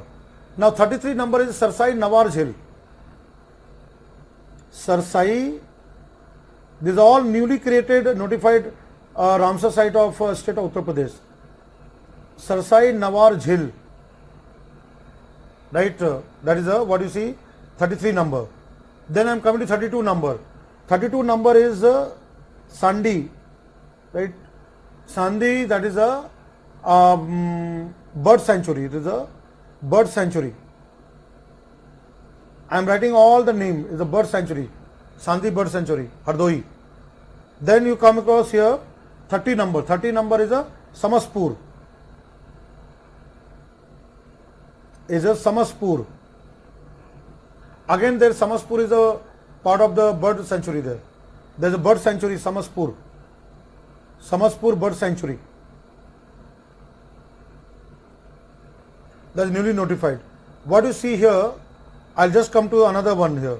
What you see here, the 29 number is Saman Birds. Saman. 29 is the Saman. Saman Bird Sanctuary. That is another in UP. Now the UP has got highest number of Ramsar site. Saman. 29 number. What you see in the 22 number here is Nawabganj. 22 is a Nawabganj. Nawabganj, right? Nawabganj, Lucknow. Nawabganj there, near to Nawabganj. Nawabganj, you have the 22 number, bird sanctuary. Is also bird sanctuary. Nawabganj, 22 number. What you see 23 number is a Parvati Arga. 23 number is Parvati. Parvati Arga. Parvati Arga. ARGA. Parvati Arga Bird Sanctuary. Again this is a bird sanctuary. 23 number is Parvati Arga Bird Sanctuary. Right? Parvati Arga Bird Sanctuary. So UP has now got 7. Upper Ganga River, Sur Sarovar, Sarsai Nawar, Sandi Bird Sanctuary, Parvati Arga Bird Sanctuary, Samaspur Bird Sanctuary, then Nawabganj Bird Sanctuary, Saman Bird Sanctuary. Right? 7 of them are there. Now the state of Bihar. State of Bihar. State of Bihar has now got Ramsar site. What is the name of the Ramsar site? First Ramsar site of Bihar, I have said here Kabar Tal, Kabar Lake, Kabar Jheel. Kabar Jheel or Kabar Lake, Kabar Tal. That is in Begusarai district of Bihar. That has got the Ramsar site there. Now I am coming to here the West Bengal. So West Bengal here Sundarban Delta. 35 number is Sundarbans. Sundarbans mangrove forest, Sundarbans Delta. 9 number is called East Kolkata wetland. Is in Kolkata there. It is a man-made wetland, East Kolkata wetland. Those of you who are coming from Kolkata, so they may be knowing the East Kolkata wetland, 9 number. Now Northeast India. Northeast India, if you take Northeast India here, what you see 8 number, that is the Brahmaputra river. This is the Dipor Bill. Dipor Bill. In Assamese language, Bill means Jheel. Is in Guwahati. Where is Dipor Bill? Guwahati. Then 17 number, what you see, that is the Loktak Lake. Loktak Lake in capital city of Manipur, Imphal. There is a national park called Kibul Lamjao National Park. Floating mass of Fumdi, vegetation found in Loktak Lake. And it is right now Monte record. And what you see here, 28 number, that is the Tripura. What is the capital of Tripura? Agartala. So there you have Rudra Sagar. Rudra Sagar Lake in Agartala. So Northeast India has got Dipor Bill, Guwahati, Assam, Agartala in Tripura, Rudra Sagar Lake, and Imphal, capital city of Manipur, Loktak Lake. Now I am coming to this. I have already done the North India. See, the North India I have already done. I am now coming to this part of coastal area now. I will come to Odisha. I am now first coming to Odisha. What you see 4 number, that is Bhitarkanika, which was affected by the cyclone. Bhitarkanika mangrove forest, again is a delta of Brahmani river and Baitarani river. 7 is a Chilika. 7 is the Chilika lagoon. Is a brackish water, saltwater lake, and also largest lake of India. Odisha has got 2, Bhitarkanika mangrove and Chilika lagoon. Now let's go to Andhra Pradesh. Anyone from AP? This 16 number is a Koleru wetland, Koleru lake. The water comes from 2 rivers, Krishna and Godavari. That is in Andhra Pradesh. From Krishna and Godavari river, the water goes to the shallow lake called Koleru lake. Anyone from Andhra Pradesh here? Anyone from Andhra Pradesh? Anyone from Andhra Pradesh? Yes, who all from Bihar? Acha, Ravi Mohan is from Bihar. Okay. Kabartal, yes. Pooja Kumar, you are also right. Kabartal, yes. Anyone from AP? Okay. So Koleru Lake, where is located? Where is located Koleru Lake? Yes, Ravi Mohan. Where is Kabartal located? Acha, Amitesh has given the answer. Or Neha has given Gonda district, Samajpur, Raebareli. Very good, very good. Nawabganj is Lucknow, yes. Anumala Mula is also there. Very good. Today I am getting to know all of you. Right? आज कौन कहाँ रहते हैं सबका पता चल रहा है मुझे. Right? So Koleru Lake. Right? Koleru Lake is there. Now let's say Tamil Nadu. Anyone from Tamil Nadu? 24 number is Point Calimere, Nagapattinam. Is a Point Calimere, Nagapattinam district. There is a Point Calimere. Is a bird sanctuary and also wildlife sanctuary. That is the Ramsar site of the state of Tamil Nadu. Right? Is a Point Calimere, Tamil Nadu. TN. Point Calimere Bird Sanctuary, Wildlife Sanctuary. That is a place called Nagapattinam. Now I am coming to Kerala. Kerala, how many are from Kerala here? How many are from Kerala here? Largest lake of India is not Bembanad. Largest lake is Chilika. Now I am coming to the part of Kerala state, Bharat Darshan. Yes, आप लोगों का भारत दर्शन मैं करा रहा हूँ. I am doing all the Bharat Darshan for all of you. So let's see here 34 number. What you see 34 number? That is a Sastam Kota. That is in Kollam district of Kerala, Sastam Kota. Then what you see here 2 number is the Ashtamudi. Ashtamudi wetland, that is again near to Sastam Kota in Kollam district of Kerala. And what you see the 41 number, this 41 number is a Vembanad. Vembanad is the largest lake of Kerala backwater, Vembanad Coal. Kerala has got 3. Shastamkota, Vembanad, Astamudi. 3 in Kerala. Right? They all are nearby. Vembanad is known for, boat race. Vembanad is known for boat race there. Right? Boat race. Vellam Kali. What is called Vellam Kali. Am I right in pronouncing this? Rania, am I correct? Vellam Kali. The snake boat race, Nehru Trophy. That is organized in the Vembanad. Am I correct there? Yes. Koleru spans 2 districts. Yeah, Krishna and West Godavari. And the water from Godavari and Krishna come to Koleru Lake. Right. Good. Very good. So I'm at least having the quiz right now with all of you. So now, see, state of Karnataka, no Ramsar site. State of Telangana, no Ramsar site. Chhattisgarh, no Ramsar site. Jharkhand, no Ramsar site. Haryana, no Ramsar site. So I've covered all the 42 Ramsar sites of India. I've covered all the 42 Ramsar sites of India.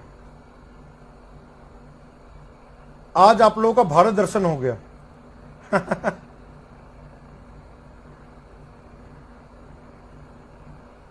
Right? I am now.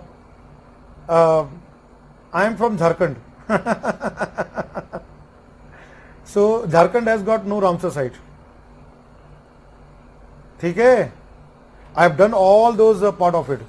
Is it clear to everyone? No, numbering is not necessary. See, numbering is not necessary. Numbering is not necessary. You better remember state wise.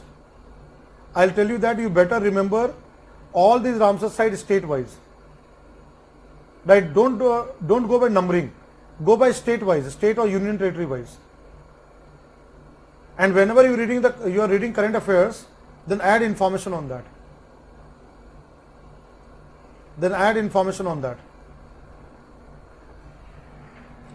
What I want to say you that don't go by number wise. I have taken time to do this exercise, but don't go by number wise. You go state or union territory wise the name of the Ramsar sites, and particularly the new Ramsar site, the newly notified Ramsar sites. Earlier we had 25 till 2011, then we got 26, then Sundarban was the 27th, and then again Government of India added there. But again see today I am taking this one is the 42 one, but more Ramsar sites can be added. In coming future, Government of India can add more Ramsar sites, so number can increase. I'll tell you that maybe after 1 year there may be more addition of Ramsar sites. So before the exam, what I would like to tell you, just before the exam, just before the prelims exam, right, or the main exam, then you go to the list. I have already given you the list of Ramsar sites there. That is as of now, as of present time, right? So that's good there.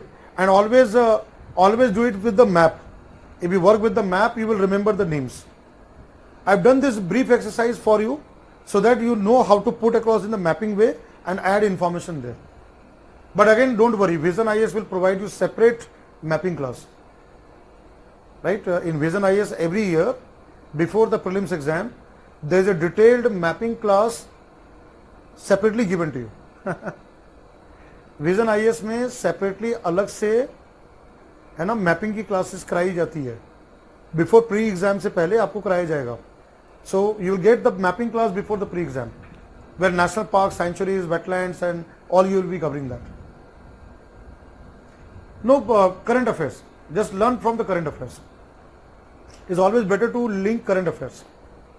Let's say when you read current affairs and you come across some names of the Ramsar site, then you have to link from the current affairs. Right? But at least I will request all of you to go through it once. Because sometimes questions are asked, natural wetland, man-made wetland, artificial wetland, something can be asked in the exam. Sometimes the linked question with the geography, even with geography linked questions are there. 2014 exam, there was a question, the 3 Ramsar site was given, Kevladev, Koleru and Harike, and it was given confluence of 2 rivers. Harike was given Satluj and Beas, that is correct. Koleru was given there Musa and Krishna, that is wrong. Musa is a tributary of Krishna and Godavari river, that is Koleru. and third Kyola Dev was given Banas and Chambal. Wrong. Banas and Chambal, Banas and Chambal, that is not in the Kyola Dev, Bharatpur district. Kyola Dev, you have a Ban Ganga and Gambhir river. Which are the rivers? Ban Ganga, Gambhir rivers. So sometimes geography can be linked with that and can be asked there. Right? Current affairs becomes more important. This I have given you from my own site so that you understand the Ramsar Convention and you know what are the criteria on Ramsar site and what all things are there, you are able to understand. So I'll give you a break here. Let's have a break here. After break, I'll go to mangroves and the coral reefs. Mangrove ecosystem, coral reef ecosystem, and then we'll go to the Biodiversity Act and the Wildlife Protection Act. Is it clear here? Let's have a break. Let's have a small break here. Alright. Is it clear that can we take a small break here? Alright, so let's have a break here. Hello guys, are you all back? There are certain doubts are there. I would like to take certain doubts which have been asked by a few of your batchmates. The first is from Lakshya Midha. Question is that what if there is a transboundary wetlands but one of the countries is not a party to the convention? What happens then? Lakshya, your question is a very important question. I will just address that. If one government is the party to the Ramsar Convention and the other is not, so under the Ramsar Convention, the points which I have written,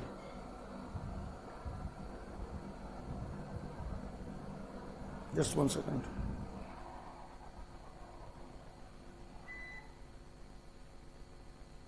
Just one second.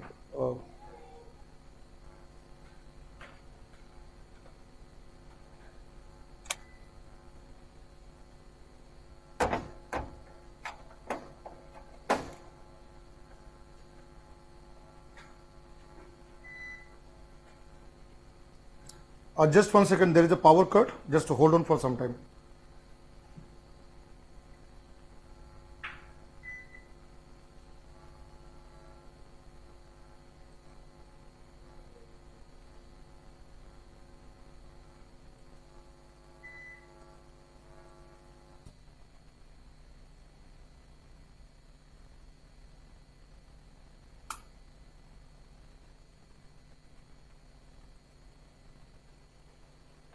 Alright, the light has come there. Can you all hear me? Alright, you all can hear me. I'll just give you the answer here.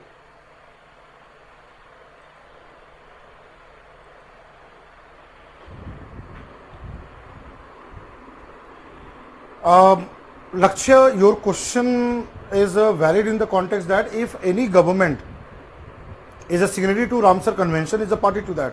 The other transboundary government is not there. But again, under Ramsar Convention, it puts a kind of a cooperation mechanism. I'll just give you one very good example. Sundarban Delta. Earlier, Sundarban was Ramsar site of Bangladesh, right? The Bangladesh portion of Sundarban was already designated by Bangladesh government as a Ramsar site. Indian government has not designated. Way back in 2012, 2015, it was not designated, right? But since Sundarban Delta, very important from ecology and environment point of view, Government of India was carrying out conservation and was also supporting Bangladesh government in carrying out conservation of the Ramsar site part of it. Even though our government is not a party to the convention, the other government is a party to the convention to the transboundary, but again there can be a cooperative mechanism between the two governments to conserve and manage that transboundary wetland. Right? Now Shraddha, there is another question by Shraddha. Who recognized threatened Ramsar site? Montreux Accord is a record. Montreux Accord is a list record and it is done by Ramsar Convention. But the decision to list or unlist, right, that depends on the national government of India. Ramsar Convention is a bottom-up approach. Ramsar Convention is a bottom-up approach. What is bottom-up approach? It is left over to national governments as a party to decide which type of wetland they want to designate as a Ramsar site. They put a proposal to the Secretariat of Ramsar Convention, and Ramsar Convention Secretariat accepted.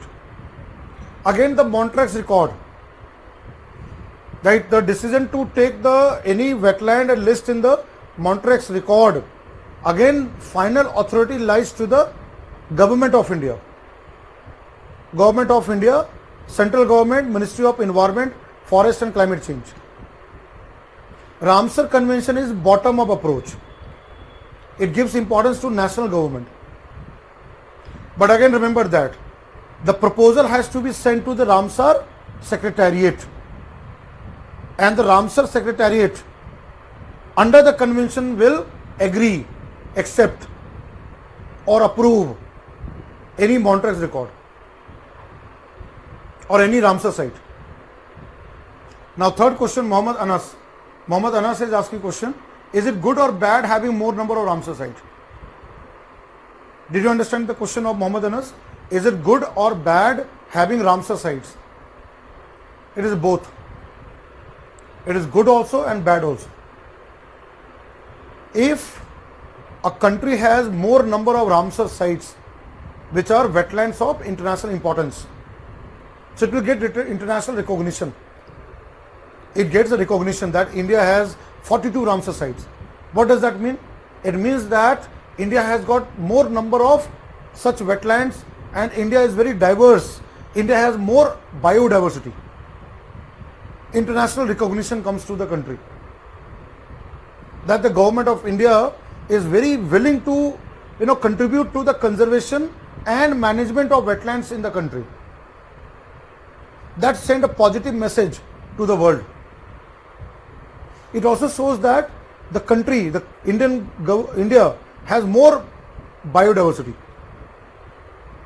That is a positive side. Government of India will get support. Government of India will receive support from Ramsar, from such international convention. Support will be given to the Government of India in terms of finance, technical support, scientific support. The Government of India will receive. These are positive side, positive aspects.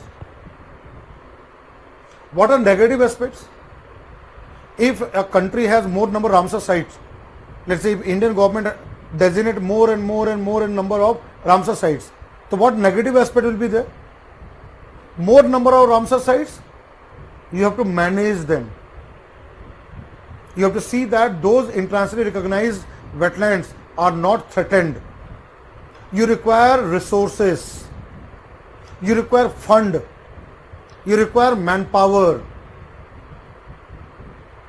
What are negative aspect? First is that if we have more number of Ramsar sites, to manage such Ramsar sites, you require a lot of resources, manpower. You require funding for that. There has to be a financial backup.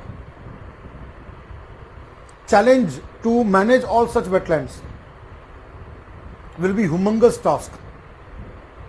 It requires a lot of efforts. Second negative, that center-state relation. Central government will designate, but who are going to conserve the Ramsar site? State government, where the Ramsar sites are located. The resources have to be channelized by the state governments. Again, the differences, center-state differences in the federal political structure of our country. Central government can assist, but again the state government should be willing to provide fund, provide all resources to manage the wetlands, right? So these are the negative aspects. Am I clear? Mohammad Anas and Shraddha and Lakshya. Alright, so I'll now come to new topic. Now we'll go to the new topic. I'll now come to the new topic here in the class. Let us go into those topics, right?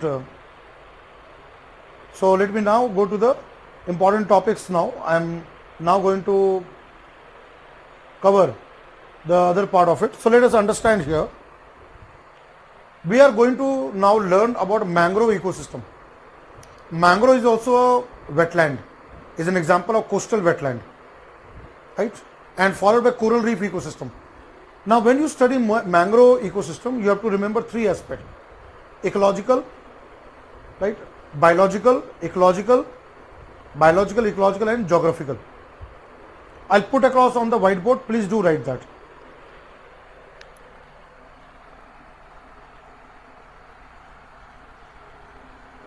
Mangrove ecosystem.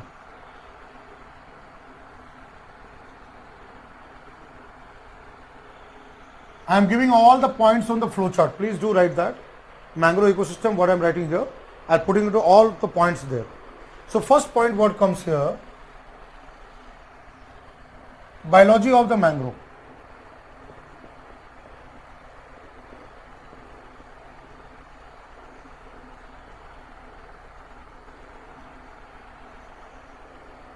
Biological aspect.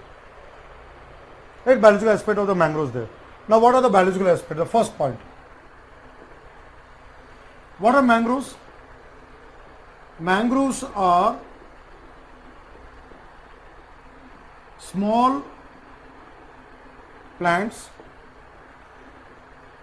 right, and shrubs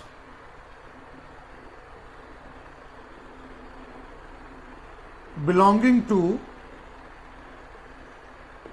species called Rhizophora.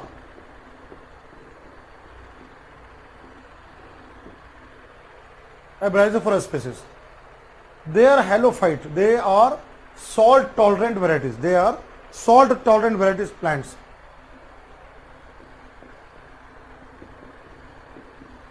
Other type of plants will die, but this type of plants are able to tolerate salt. They are salt tolerant plants. They are the special type of plants belonging to Rhizophora species which can tolerate the salts. Right? Now second aspect, number 2. They have got certain adaptation. They are found in coastal area where the tides come and go, high tide and low tide, intertidal zone, mud flats and all. So what they have got? They have got something called breathing root. So they have a presence of aerial root, presence of aerial roots. Mangroves have got aerial roots with numerous, there are number of numerous what is called openings, right, to take air, exchange of gases, numerous pneumatophores. I am using all the biological point here. Numerous pneumatophore. What is a pneumatophore? They are small openings.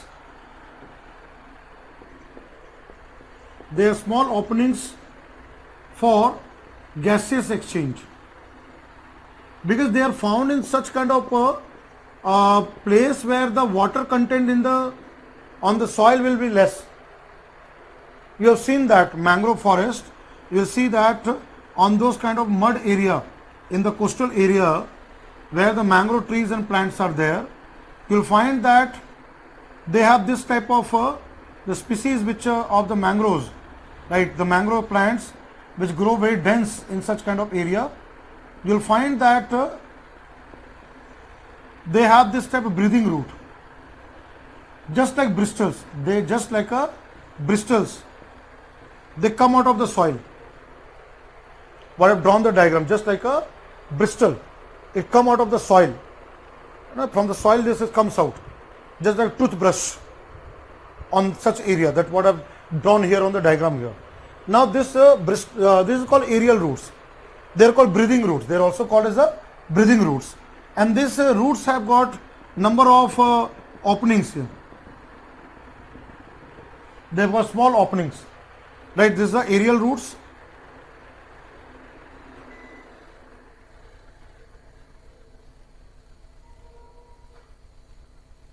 Just wait for some time, the light will come.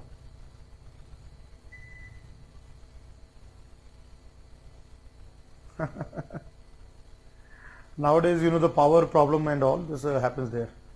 So now light has come there. So just wait there.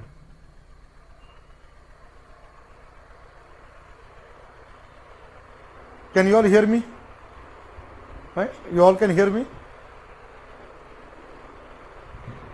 I'll again repeat the point there. If you have missed out, I'll repeat it.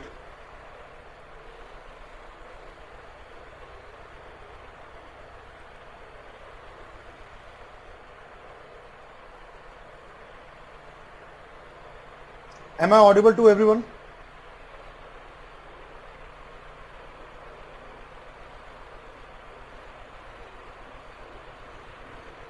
All right, now let me come to this.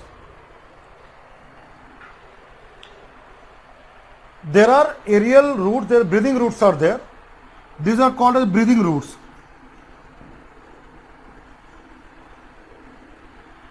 They are the breathing roots which has a small openings called as pneumatophores, and through that air can be exchanged. So they just like bristles they come out of the soil. Another very unique adaptation of mangroves is that, what is another adaptation of mangroves? The another adaptation is that they have got a kind of roots which come out of the base of the plant. You'll find this type of roots which come from the lower part of the plant. Right. There's also presence of what is called here presence of stilt root. What type of root? Stilt root. You have seen a banyan tree, stilt root, right? From the base of the plant to provide mechanical support, because the tides, high tide and low tide comes continuously there. So those mechanical support, to provide mechanical support to the plant, right? Presence of stilt roots are there. There are roots which come from the base of the plant. Let's say this is the plant. At the lower part you have the roots which come out, and it binds the soil very tightly. Soil is held very, very tight, because there is continuously the tide comes, tide, cyclone, waves, continuously comes up, wash up that area. So they have this type of a stilt root, S-T-I-L-T, stilt root, which basically provide the mechanical strength to the plant. What I have written here, presence of stilt root from the base of the plant to provide mechanical support. Now what happens? This kind of stilt root, when the sea water comes, when the tide comes there and they go there, as the sea water comes inside and go there, it almost gives like a perception that it is a walking. Trees will never walk, right? Trees will never walk. But let's say you are standing there, you are seeing the mangrove there, and you are in the coastal area, and you are seeing that the sea water is coming and going there. It will give you kind of a perception that the tree is walking.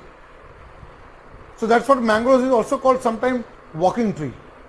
They are not walking, but they are called as walking tree because of the stilt root. Give the kind of perception that water, when it comes and go, it will almost look like that it is walking. But trees will never walk, right? So that's called stilt root there, breathing root. It also gives the idea, sometimes called walking tree, but they don't walk. Remember that. It's just a misnomer. It's just the misnomer. Now, since mangroves will be growing such area where the seeds is a plant, seeds need soil to grow, germination of seeds. But what will happen if the seed will go to the soil, and because the sea waves, the sea water, the waves and tide which comes, the seeds will be washed off. The seeds will be washed off. So there is another adaptation to mangrove, that the seed germinate attached with the mother plant. On the mother plant, the seed will germinate into seedlings. Then it falls to the soil and then grow as an independent mangroves. This type of germination is called vivipary. What is called in biology? Vivipary. V-I-V-I-P-A-R-Y. Viviparous germination. What is vivipary? Where the young one hatch attached with the mother. Here in the plant, seeds will germinate attached with the mother plant of the mangrove, right? That is called viviparous germination. So what is another aspect here is that it has got viviparous germination. Let me write the fourth point. Viviparous. Please copy this flow chart.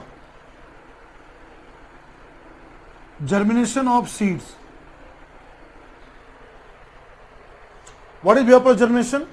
The seed will be attached to the mother plant here and grow as a seedling, and then it fall form the new seeds there. What is vivipary? Vivipary here means, I am writing on the sidewise on the board. Vivipary means here seed germinates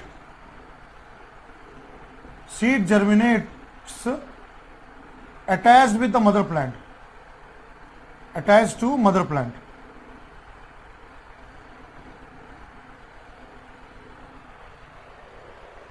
That is called vivipary or viviparous germination. So what I have done here, all these points 1, 2, 3, 4, I have given you biological point about mangroves. Now what I will come here, I will now come to ecological point here.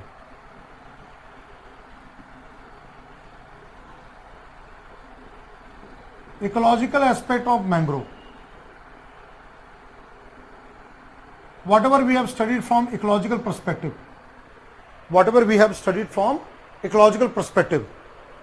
ecosystem perspective, we will now add the points here. We will write all the points here. Now what are the points here? Now let's look at here. Ecological perspective, I'll add the point. First of all, it is a kind of a highly productive, we have discussed in the initial part of the classes also.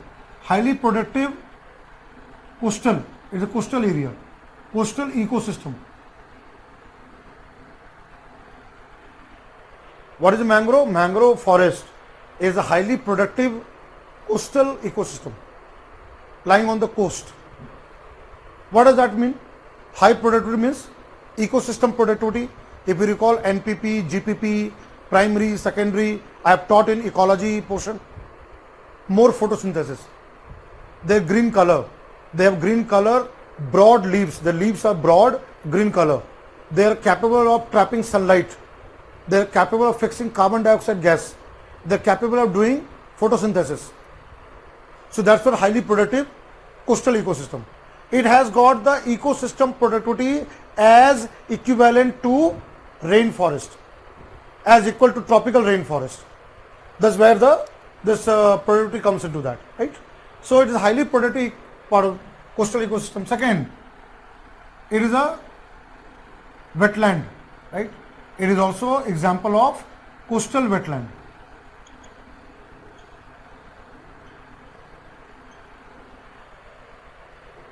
Why coastal wetland? Swampy area. It is here swamp.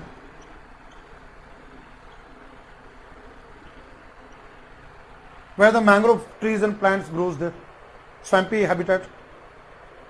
We have also covered in the classroom, if you remember that, it is an example of ecotone. What is ecotone? Mangrove area is called ecotone. What is ecotone? Merging, boundary.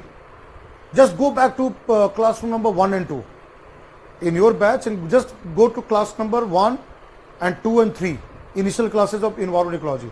What is ecotone? Where two ecosystems merge, land and the water, coastal area, sea, ocean and the land, where they merge, it becomes an ecotone. So it's an example of ecotone. Mangrove vegetation are ecotypes and there are more biodiversity, it supports more biodiversity. Then what comes the fourth one? The rich in biodiversity part. Richness in biological diversity, mammal, reptiles, bird, all these are found in such mangrove forest. Richness biodiversity. Then what comes here, fifth one? Services, ecosystem services. What type of benefit we get from the mangroves, mangrove forest? We human beings, what all benefits we get? How the local people, communities get benefit from the mangrove forest. So what are services here? First is what? Aquaculture. It provides a nursery for fishes.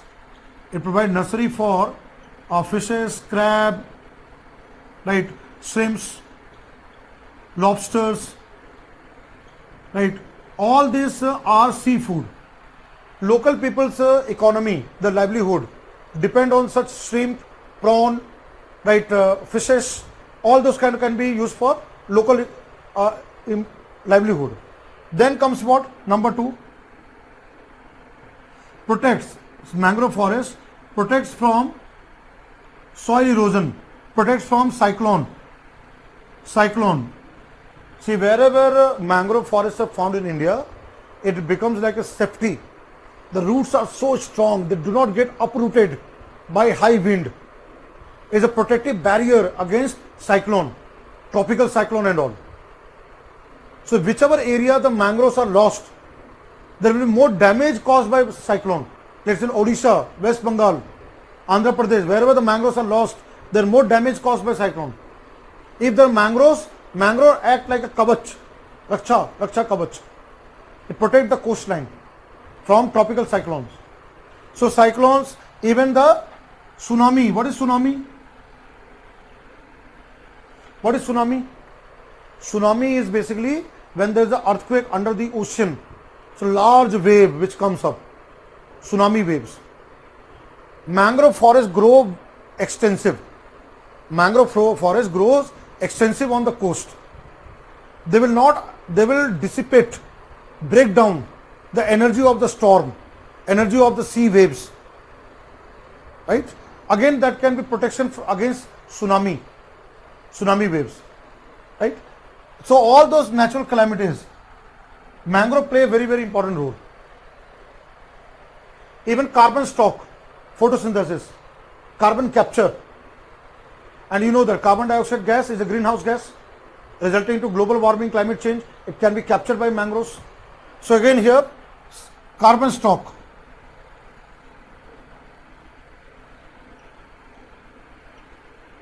Carbon stock. Right? Now coming to here, another one which I am just bringing here, that is geographical aspect. Now you have to learn from geographical aspect there. So what comes next one is the geographical. Now you have to understand the points from geography. You have to connect the point from geographical point of view. You have to add the points from geography. Whatever you have learned from geography, now these points will come from the geographical aspect. Now what is geography? Distribution. Where you find mangrove forest, where do you find mangrove vegetation, distribution pattern, right? Climatic and all. So now let's look at here. First one, they are distributed where? Distributed across the globe, distributed in tropical. You will find in tropical climate, tropical and subtropical areas worldwide. Not only India. India is one country where you have mangroves. Apart from India, Java, Sumatra, Indonesia, Southeast Asia, even Pakistan has got mangroves, Bangladesh has got, Maldives have got. So all those where the South Asia. Then coming to where? Africa, coastal areas in Africa, then South America. Throughout the world where a tropical belt is there, tropical areas, you will find mangroves there. South Asia has highest in terms of geographical area, but it does not mean that there are no mangroves in other countries or other continents. So distributed in tropical and subtropical areas. Then again, where do you find mangroves there? They're found growing where? Found growing in coastal habitat. In coastal areas such as mud flat, where you have a mud sand or mud flats, right? Then delta,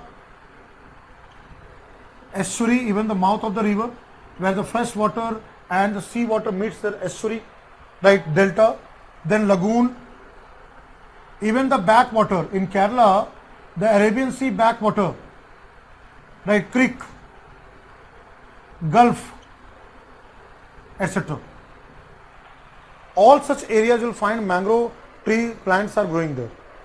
Then also what comes here, third point is that they are found in intertidal zone, where high tide and low tide, intertidal zones, where the high tide and the low tide comes, the area between that, intertidal zones. Another thing here, fourth one, in India,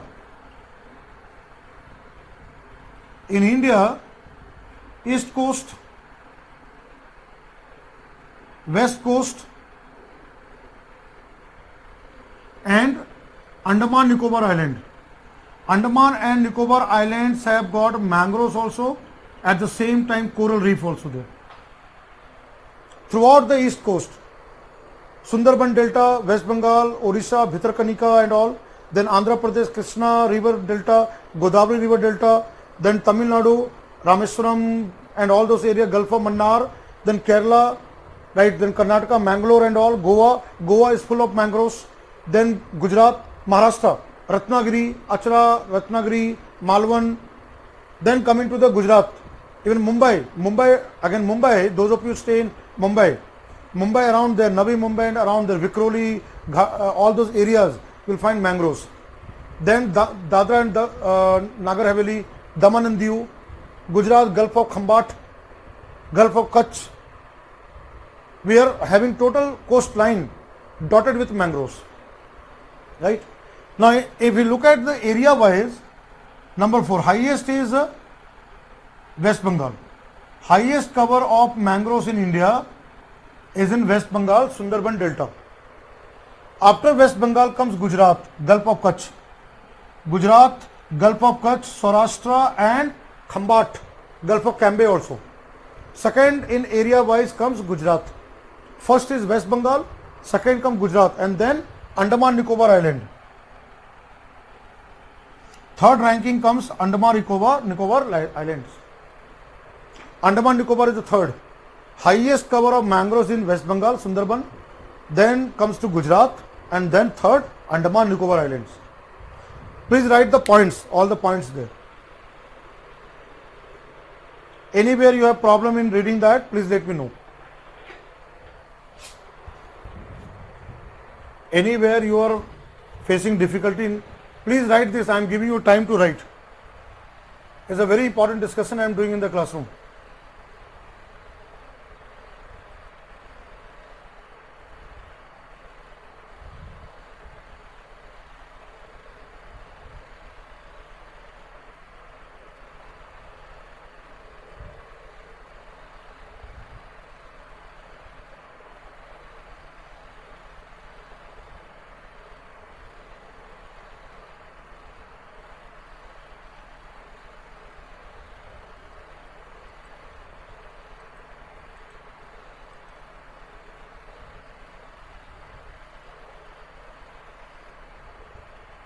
Please write all these points.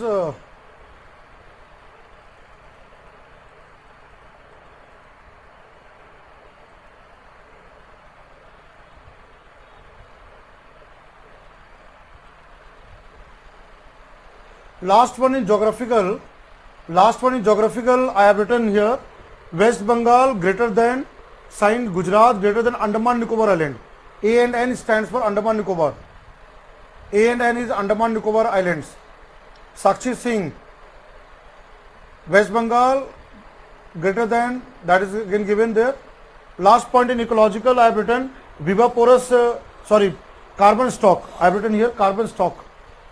Last point I have written here carbon stock. Third point in the ecological part I have written carbon stock. Giridhar, carbon stock. CARBON STOCK. Carbon stock means capturing of carbon dioxide, photosynthesis. Right? Sakshi here, West Bengal, highest, greater than sign. Gujarat, greater than sign. Andaman Nicobar Islands. Right? Anywhere you are not able to read, then I can look into that.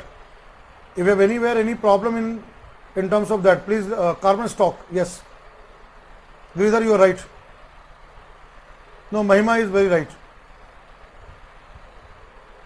All right, guys. So I'll just show you one very small glimpse of mangroves.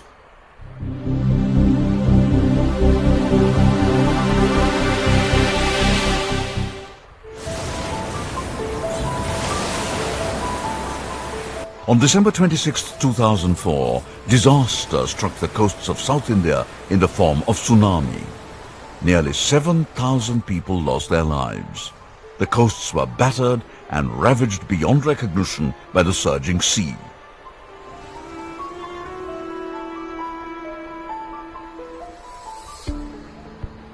Yet, as the waves carved into the coasts of Tamil Nadu, Pichavaram, a stretch near Chidambaram, miraculously held against the rising seas and survived the cataclysm.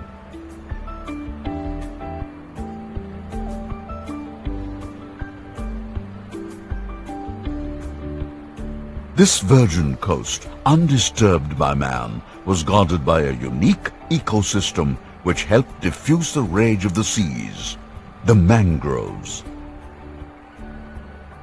Mangroves are clusters of diverse trees and shrubs that grow in tidal coasts. This tangle of groves, which are salt tolerant, stabilize the coastline, reduce erosion from storm surges, currents, waves and tides.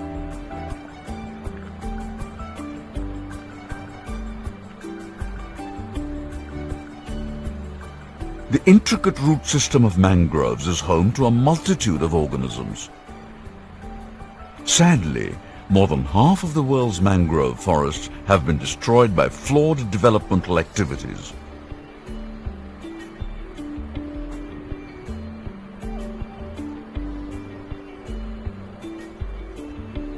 Yet all is not lost. It is possible to reverse this damage and restore these vital biodiversity vaults. Small but significant efforts are sprouting up, regenerating the forests of the seashores, which is home to many. Mangroves, the guardians of the coasts.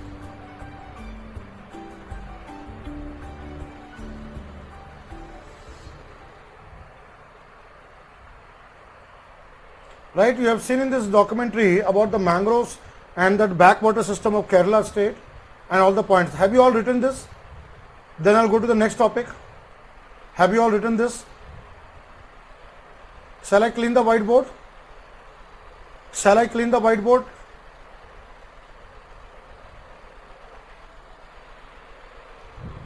You all have copied this one, so I'll clean the whiteboard. Then I'll go to the next, coral reef ecosystem. Same way we'll learn about coral reef ecosystem. Biology of the coral, ecology of the coral, geography of the coral. I will go into that part. Right? So let us now go into the part of the coral reef ecosystem. Good, very good guys. So let us now go to the coral reef as an ecosystem.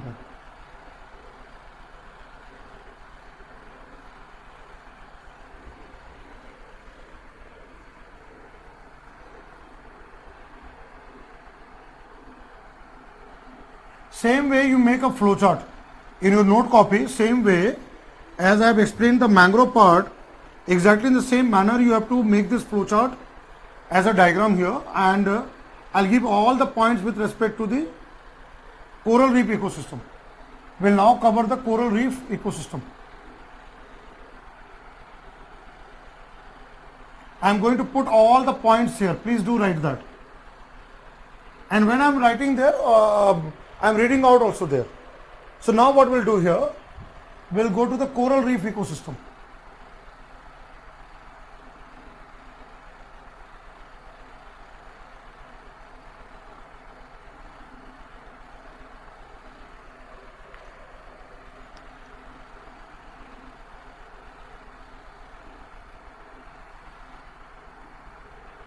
Now the coral reef ecosystem.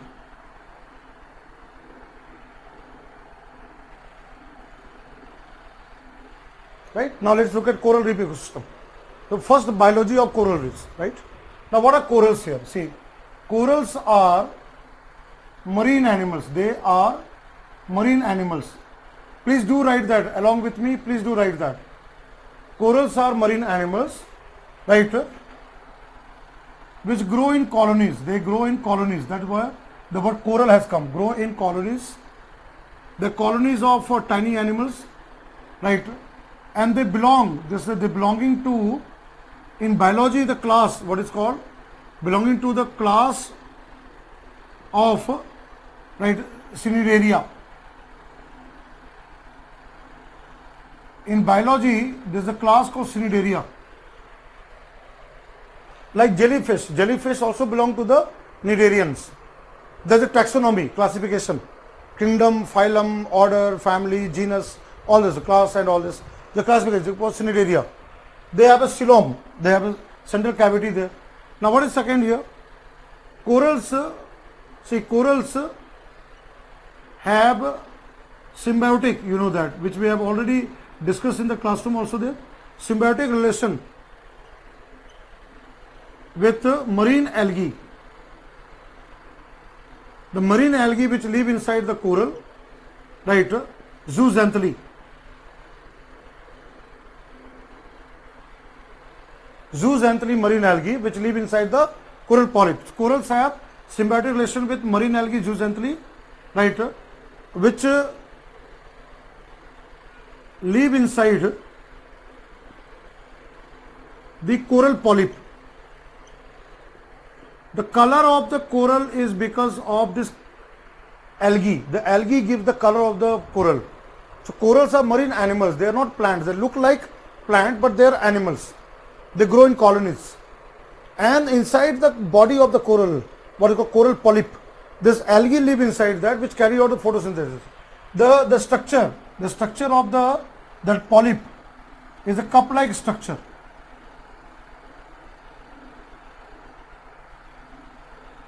This is how the polyp looks like. This is a coral polyp. And inside this is the algae. The algae live inside it and carries out photosynthesis and provide the food. The food which is made by algae, zooxanthellae by sunlight, and it is provided to the coral which have the food, and coral give the carbon dioxide to the algae. Symbiotic relation there. Another thing is that coral here, right, corals release or secrete calcium carbonate. This calcium carbonate which is secreted by coral, what is called limestone, right, limestone there, which cement together after hundreds of years, thousands of years, together to form, right, together to form reef, together to form reef, coral reef. The reef is the hard structure. Reef is the hard structure. It is made of the skeleton of dead corals, which is the calcium carbonate, limestone. That cement together, joined together, after hundreds of years, they become the reef, and there the corals are found to grow as a marine animals, right? So this is what will form the reef forming corals there, right? Now coming to ecological aspect. What is first point here? Their coral reefs are marine ecosystem, right? Coral reefs are highly productive. They are highly productive marine ecosystem. It is said to be rainforest of sea and ocean. Highly productive marine ecosystem. Right, highly productive marine ecosystem. They carry out photosynthesis, the algae, right? So marine ecosystem, they are called rainforest. Similar to rainforest on the land, they are rainforest of sea and ocean. Coral reefs. And they support rich diversity. They support, coral reefs support rich biodiversity in the marine areas there.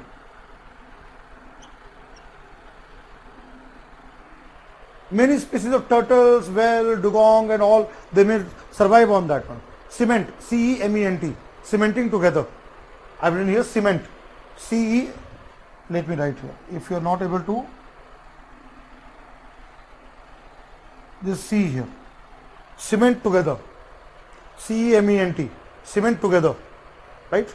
Now if you see here, the services which are offered by the coral reef ecosystem, what type of services we as a human beings get from the coral reef ecosystem? First is the marine food. Like here, first thing is the livelihood of the people, that is the marine resources.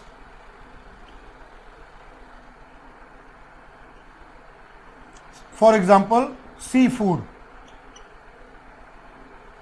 right? That can be obtained from the coral reef areas there. Then again, second, coral reef again is a very, very important because it maintains the balance, marine ecosystem balance there, right? The balance point comes into that. So here they maintains the entire balance of the marine ecosystem, and not only the resource, they protects again the coral reef, right? Protects coastline.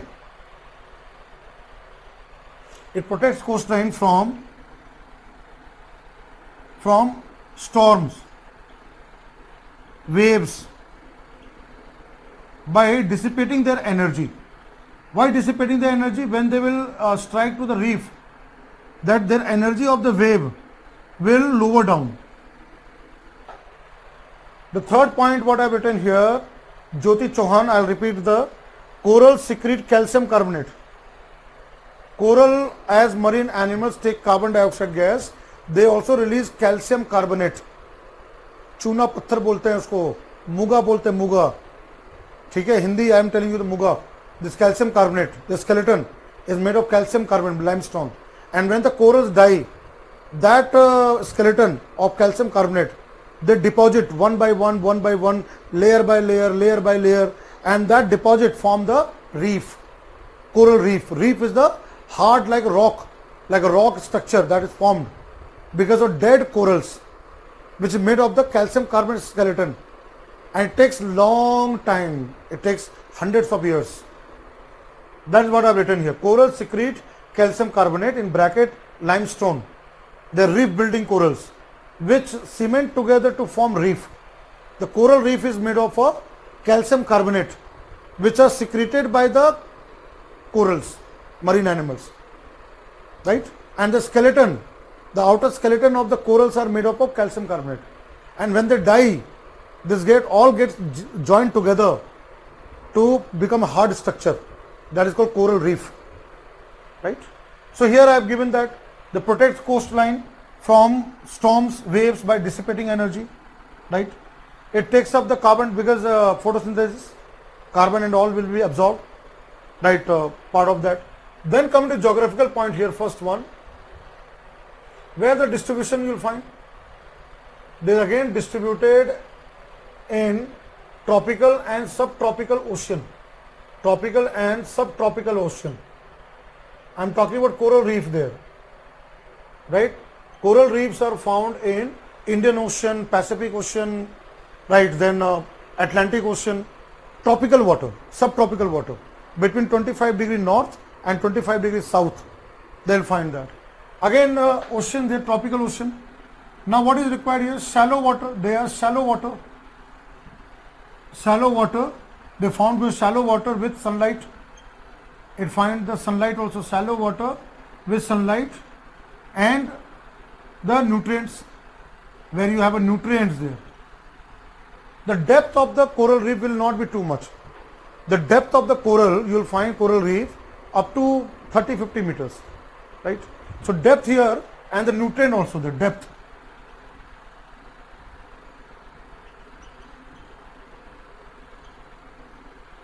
meters, right? Depth of the water, where you find the reef, where the shallow water, you find this marine ecosystem.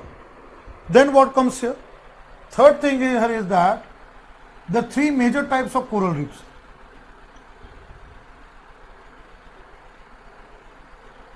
The three major types of coral reef.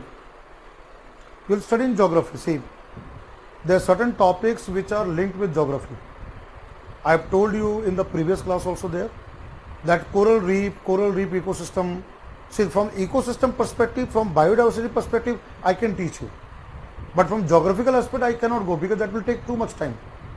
So that's what these are topics which you will learn more, because your class is now your batch is the new batch, RB1 batch. And there your environment ecology topic has been started, right? That's what I said. You will study in geography also. But what is the thing here, what I want to make you understand? The three types of coral reef areas.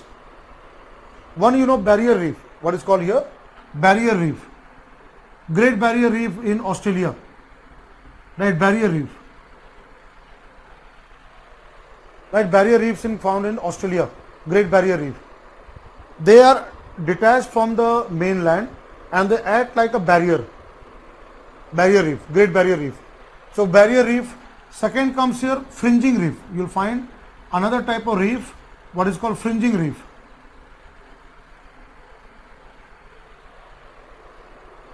Second type of coral reefs you will find fringing reef. They edge, they fringe from the coast. When they get separated away from the coast and grow parallel, they become barrier. And then island reef, you know that, island type of reef, that is called atoll. Third type is called atoll. Atolls are island reef. Atoll reefs are island reef. ये आप पढ़ेंगे geography class में, आपको अभी चिंता नहीं करना है. You don't have to worry right now about barrier, fringing and atoll. There are three major classification of coral reefs, right? And I am 100% sure it is going to be there in geography class, because I know that the geography teacher teach you that. Here you have to know that the classification part of geography, that fringing reefs are fringing from the coast. When they get detached from the water and grow parallel, that become barrier reef. And when you have a submerged volcano and which is surrounded by all round oval, egg shaped or circular, surrounded by the coral island type of reef, that is called atoll, like Maldives, Lakshadweep, island reef, that is called atoll, right? I'll show you the photographs there. Atolls there. Third type comes atolls. Now in India, if you look at in India, we have four major places where we have a coral reef. Where are the coral reef? One is Andaman Nicobar Island. Highest coral reef you will find in Andaman Nicobar Islands. Then comes here Gulf of Mannar. Gulf of Mannar, that is a Tamil Nadu, that is a India and Sri Lanka. Then comes here Gulf of this one, Gulf of Kutch, Gujarat. Gulf of Kutch in Gujarat has coral reef area, and the fourth is atoll in Lakshadweep. Lakshadweep island is made of atoll, island reef. India में चार ऐसे major जगह हैं जहां coral reef पाए जाते हैं. There are four major places in India where you will find coral reefs. So I am giving all the geographical points. The first is Andaman Nicobar islands, where you find fringing type of reefs. Second comes here, that is a Gulf of Mannar, India and Sri Lanka. Third you will come across Gulf of Kutch in Gujarat. And fourth you will come across Lakshadweep Island, is made of atolls. You have island reefs, that is called Lakshadweep Islands. Right? So that's what this all are very important one. Right? Yes, you can say ecotourism also there. Services, you can mention ecotourism also there. Scuba diving and all. Right? So don't worry. See mangroves and all this wetland and coral reef, they are overlapping with geography. So from my point, I am adding there, right? So that you at least have an idea, right? So please write this flow chart. Yes, scuba diving, coral. Acha, Ravi Mohan has seen the scuba diving in the Andaman and Nicobar. Good, very good, Ravi Mohan. Okay, third point, Shraddha Chauhan. Three major types of coral reefs are there worldwide. Barrier reef, like one example, Australian Great Barrier Reef. Second called fringing reef. They fringe from the coastline. And third is island reef called atolls. This will study in geography. This you are going to study in geography.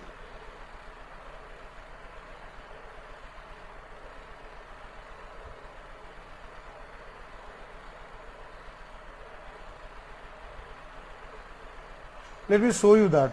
It's better. Let me show you the images there.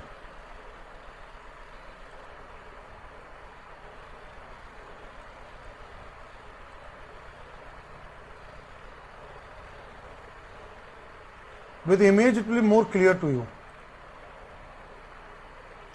When you see the image, then it becomes very clear to you. See here, this is the image. These are called fringing. These are example of fringing reef. They are just new to growing very close to the coastline, right? You'll find here fringing reef.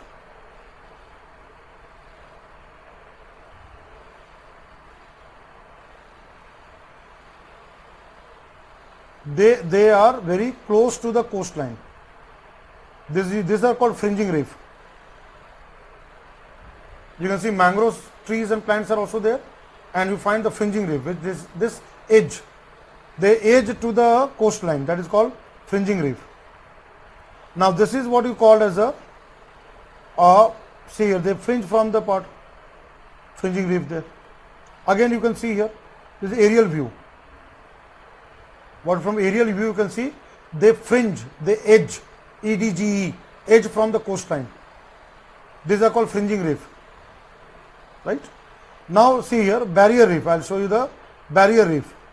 If you take the example of barrier reef, like Great Barrier Reef,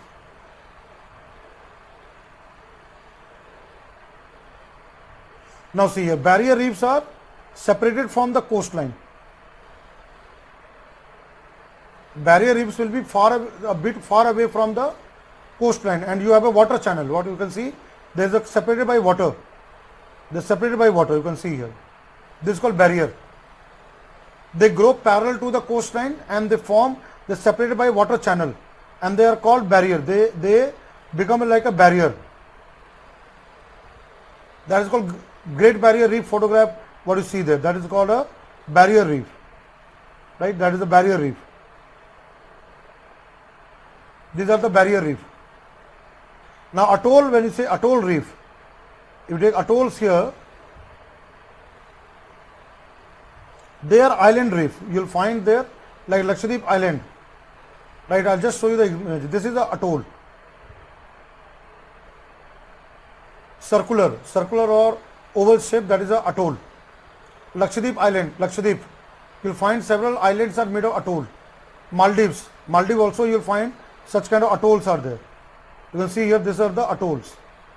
Another example, see, this is the atoll, and between you have a water, you have a lagoon or lake, right? What is called atoll reef.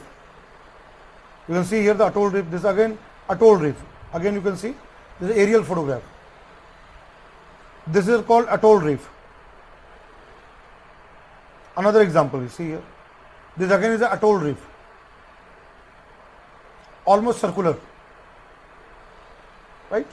You will study all this in detail. So that's what I am just trying to make you see here. This is atoll reef. Lakshadweep, you will find such atoll reefs. Are you able to understand here?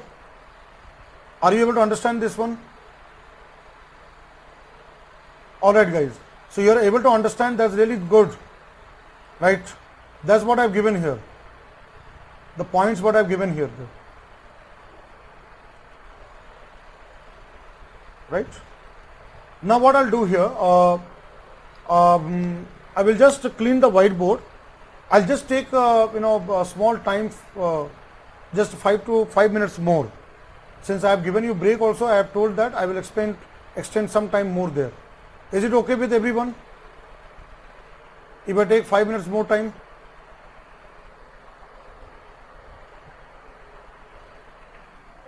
If I take 5 minutes more time, are you okay?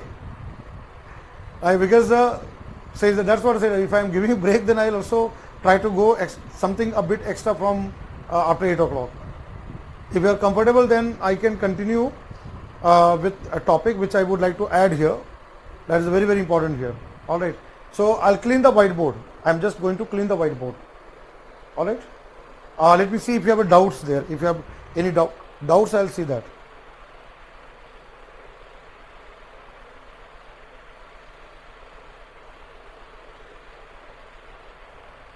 Thank you everyone. Thank you. Thank you. You all are very good students. Thank you. Right. So let me come across. Now I am coming to the part of here, that is I make a tabular form. See here, I am just taking a tabular form here. In a tabular form, I am putting across the points. So let me just write in a tabular form. With respect to, if you say, take here, with respect to the part of the wildlife conservation and biodiversity conservation, and please write with me so that your time is saved. Please write with me. Whatever I am writing on the board, please do write along with me, right? So I am just making a division here, right? I am making a table here, and I am just writing here. First one is here, Biodiversity Act. Please write in this tabular form, Biodiversity Act 2002, right? And the second law in India we have Wildlife Protection Act. I'll give you all the salient highlight of both the laws, right? So we have two laws to deal with the biodiversity and wildlife. One is the Wildlife Protection Act and second is the Biodiversity Act, right? Now let's go to the first law, first one. Enacted to meet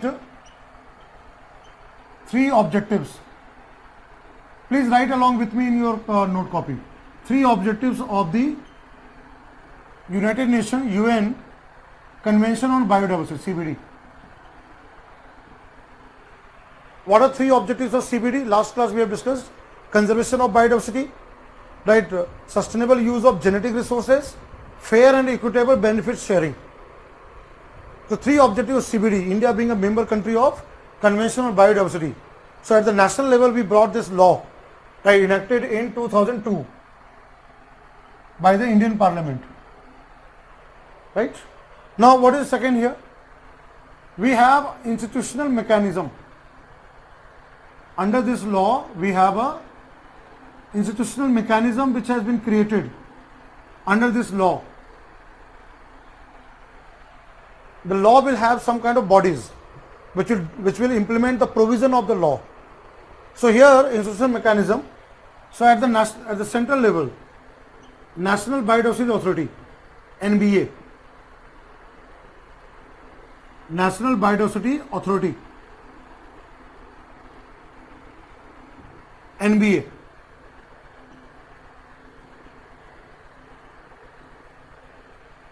Is made of experts. Expert members are there. NBA, National Biodiversity Authority, statutory body. Any body which comes under law is called statutory body. So NBA here. At central level, Ministry of Environment, Forest. Then at the state level, State Biodiversity Board. Please write along with me. State Biodiversity Boards have been set up. What is State Biodiversity Board? SBB. At the state level, each of the state in India, we have a member, they are expert members based State Biodiversity Board. And at the district level, right, we have Biodiversity Management Committee. At municipality level and Gram Sabha, Gram Panchayat level, we have Biodiversity Management Committee. Thousands of biodiversity management committees have been set up. BMC. At district level.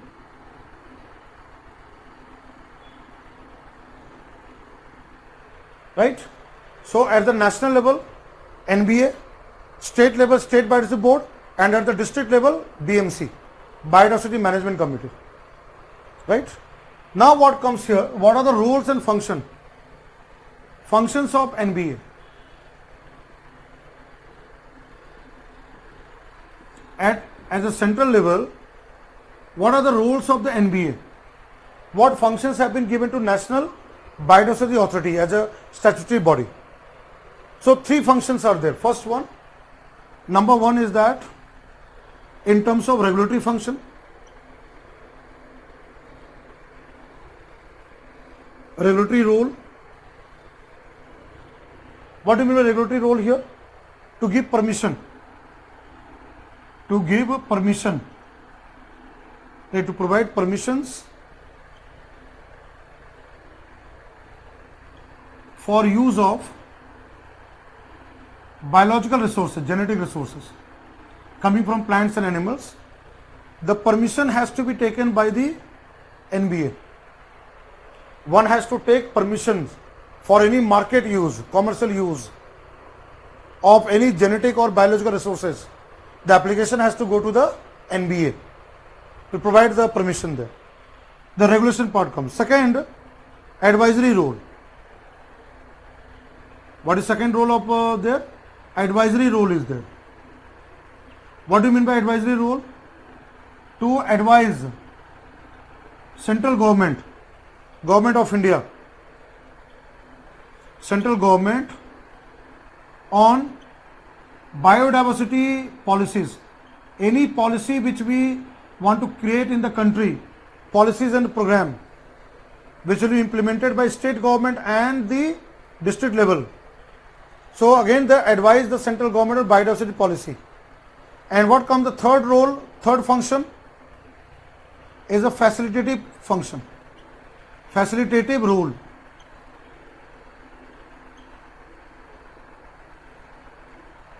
Facilitative role. What it facilitate? I bring here facilitative role. What is facilitative role? To help implement. To help. So what I'll do here, you're not able to see here, to help implement. To help implement ABS agreement. What is ABS? What is ABS? Facilitative role, facilitative. FACILITATIV. Facilitative role to help implement ABS agreement. What do you mean by what ABS? Nagoya Protocol. If you remember, last class we have discussed Nagoya Protocol and I have discussed about case study Jimny. So Nagoya Protocol. What is Nagoya Protocol? Access and benefit sharing. Sharing of benefit arising from use of biodiversity. So ABS mechanism implementation in the country, that will be again assisted by NBA. Alright. Now here Wildlife Protection Act, right, it is an umbrella act, right, it is an umbrella act to, you can say it is an umbrella act law to deal with all matters, with respect to protection of wild animals and plant, protection of wildlife in India.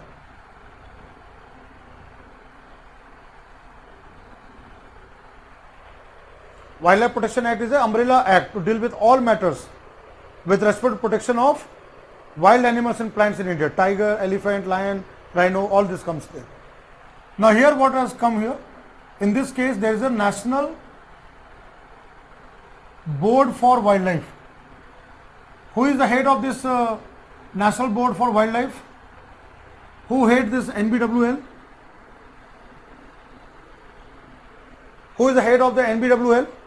The chairman is the PM, and for the last so many years अभी तक उसका meeting ही नहीं हुआ है. There is no meeting of that because the PM is very busy with a lot of work.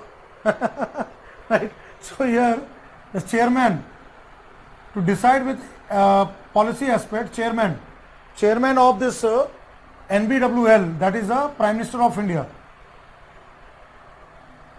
Chairman is Prime Minister of India, is headed by the PM. Again, what is the another provision of that? In situ conservation, in situ and ex situ conservation.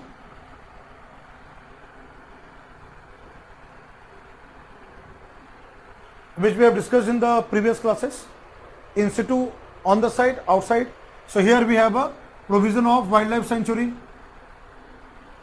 setting of wildlife sanctuary by state government, central government, national park, right, national park, all this one, right, zoo, right? Botanical garden, all this function.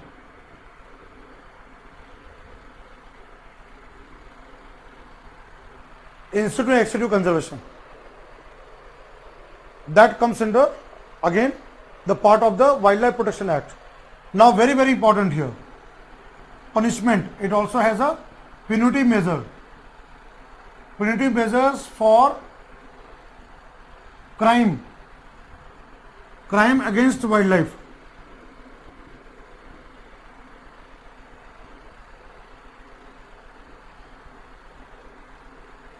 Punishment. Fine as well as imprisonment for killing threatened species in India. For that there is a punitive measure, punishment defined under the law. Now here what comes here? There are 6 schedules are there.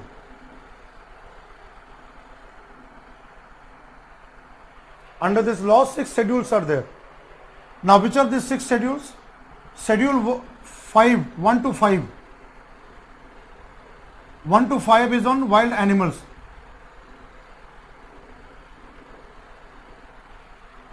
1 to 5 is the wild animals, and schedule 6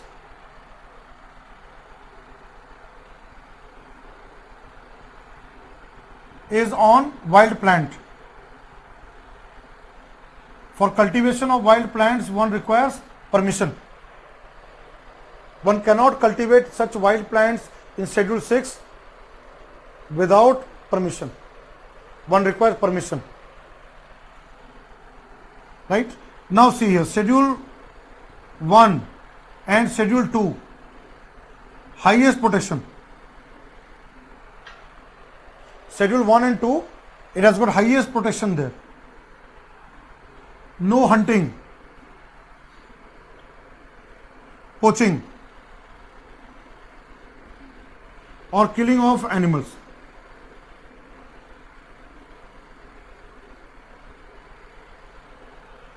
Tiger, elephant, one-horned rhinoceros, no hunting, no killing of the animals can take place.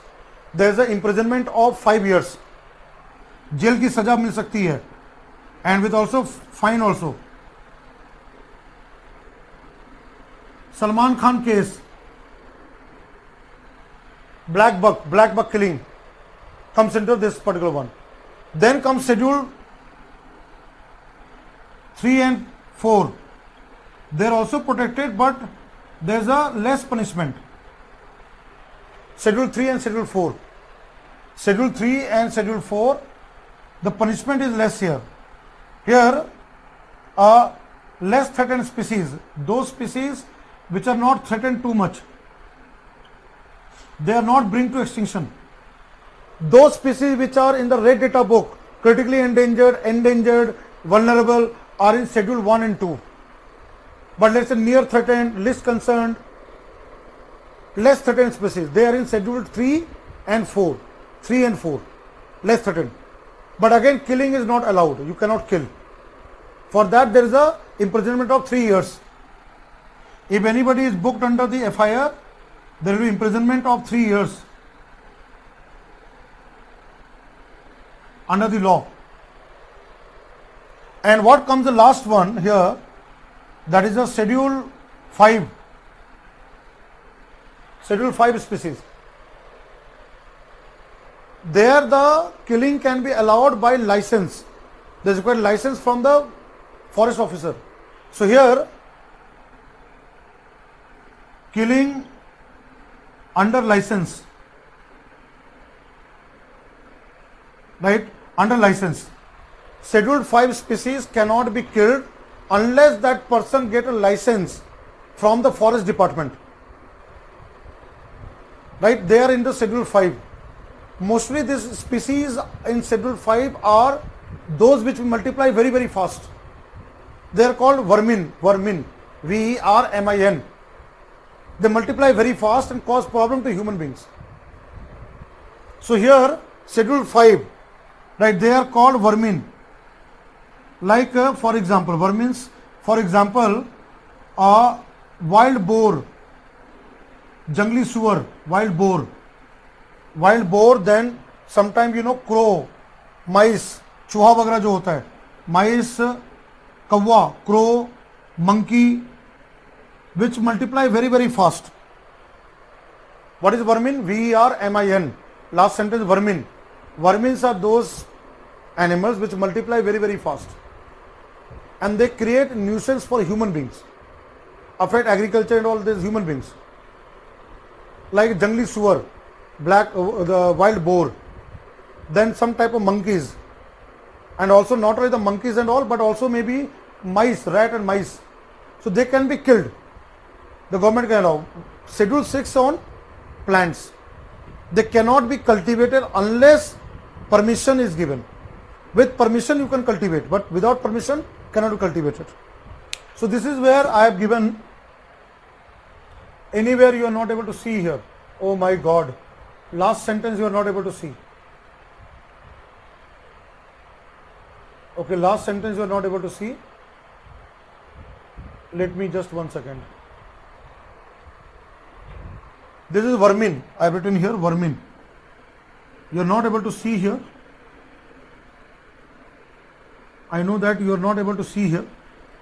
Schedule 5, right? Schedule 5. Can you see now? Killing of this. They are called vermin here. They are called vermin.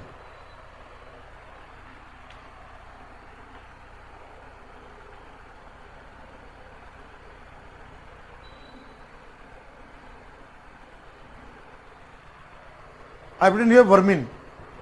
Can you see at the last here vermin? V-E-R-M-I-N. These are those species which multiply very fast and they create nuisance. I am sorry I have taken too much of time.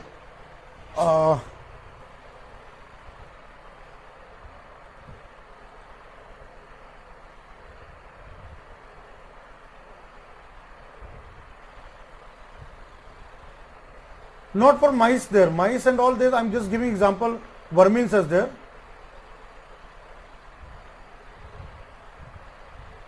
Not the mice, I am not talking mice there, but there those kind of species I am giving example there. For killing mice you don't require license.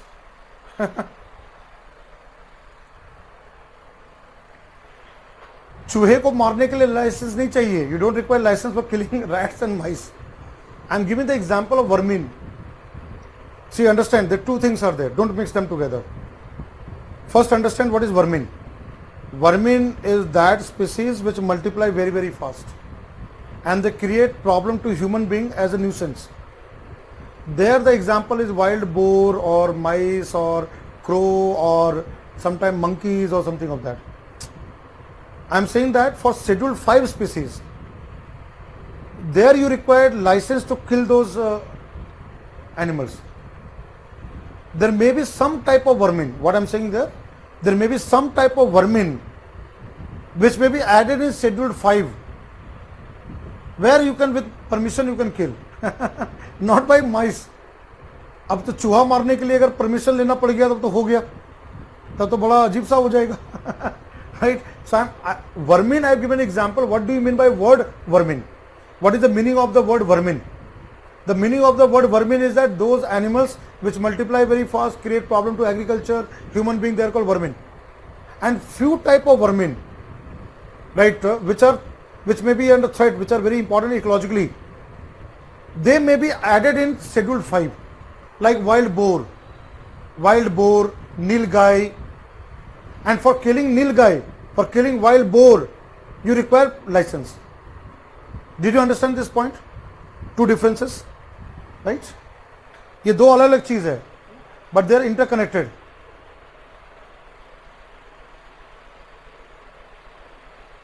Okay, Biodiversity Act, last point I have written, facilitative. I have written here, facilitative role, FACI. I have written here FACI, right? Facilitative role, facilitative,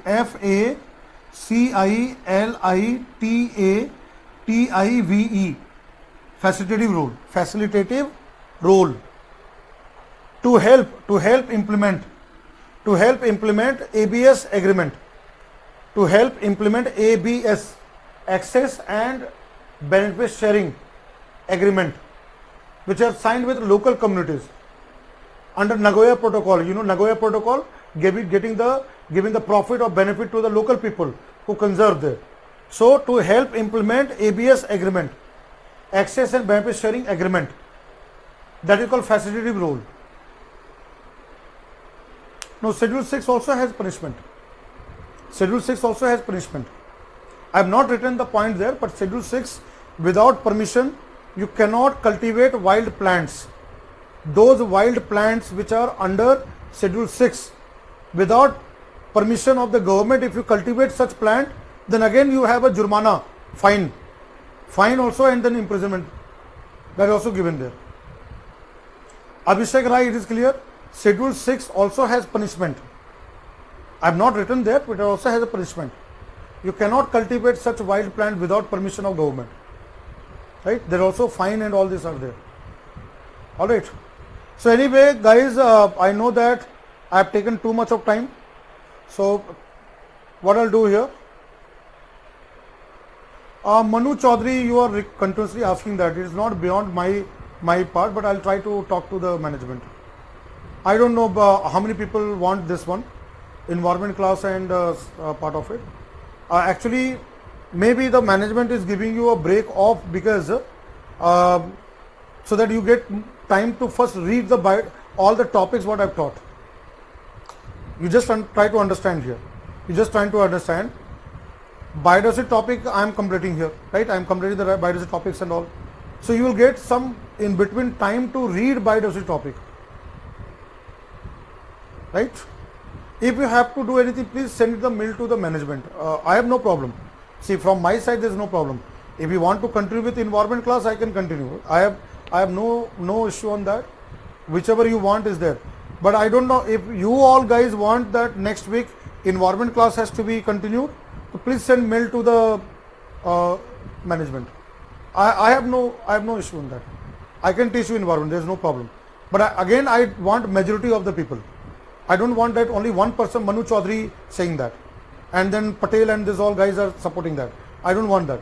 The majority of the class want, you send the request to the management, they will change the schedule. I have no problem. I can teach environment. I have no problem. But again, it depends on that. Maybe what I think, maybe the management thinking that you will get some days, month, is maybe a month also there, so that you can read up to what I have taught there. Because I will keep on teaching and will all be there. But again, you need self-study. You need to revise there, read also there. जल्दी क्या है, अभी तो पूरा साल बाकी है. पूरा साल बाकी है. There's entire 1 year is left, right? So it's the choice is yours. Whatever you decide and send it to the management there. No, I have said I have no reservation of teaching any subject. It's up to you to decide and send the mail to the management. Please send the mail to the management. They will definitely make the changes, right? You send the management mail there. Is it okay to everyone? Is it okay to everyone? I will talk, there is no problem, but I cannot, like, for few people I cannot do that. If all of you want, then just drop a mail. Then accordingly things can be sorted out. Right? Now, first of all, have you all copied it? All these points are copied or not? Have you all copied this?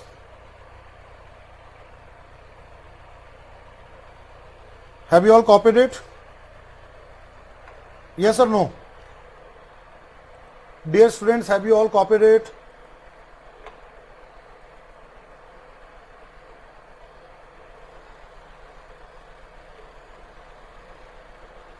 Alright guys, so I'm now coming to the last part, the assignment part.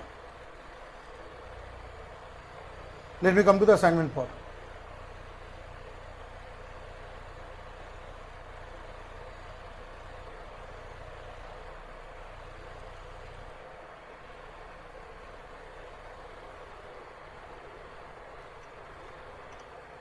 So assignment of today's class is on the topic what I have discussed now, like on the Ramsar Convention.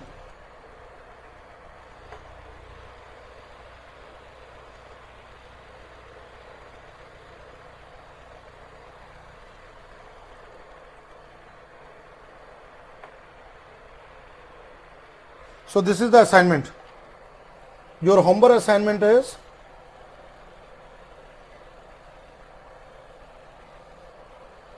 discuss importance of Ramsar Convention,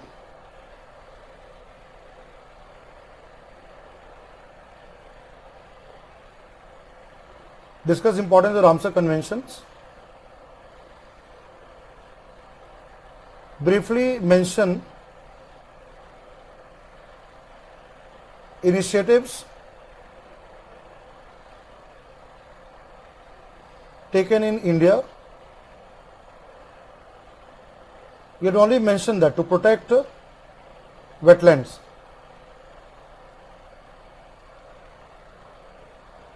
You have to answer in 150 to 200 words.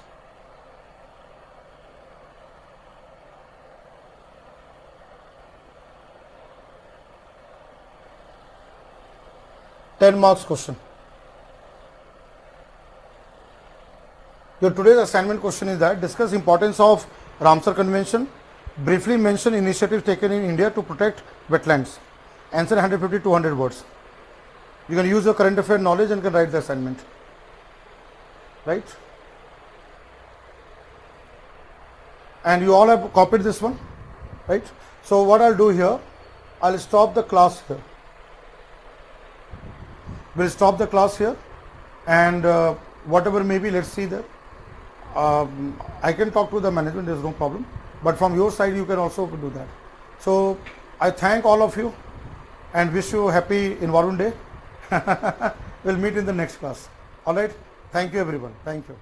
Good night. Thank you.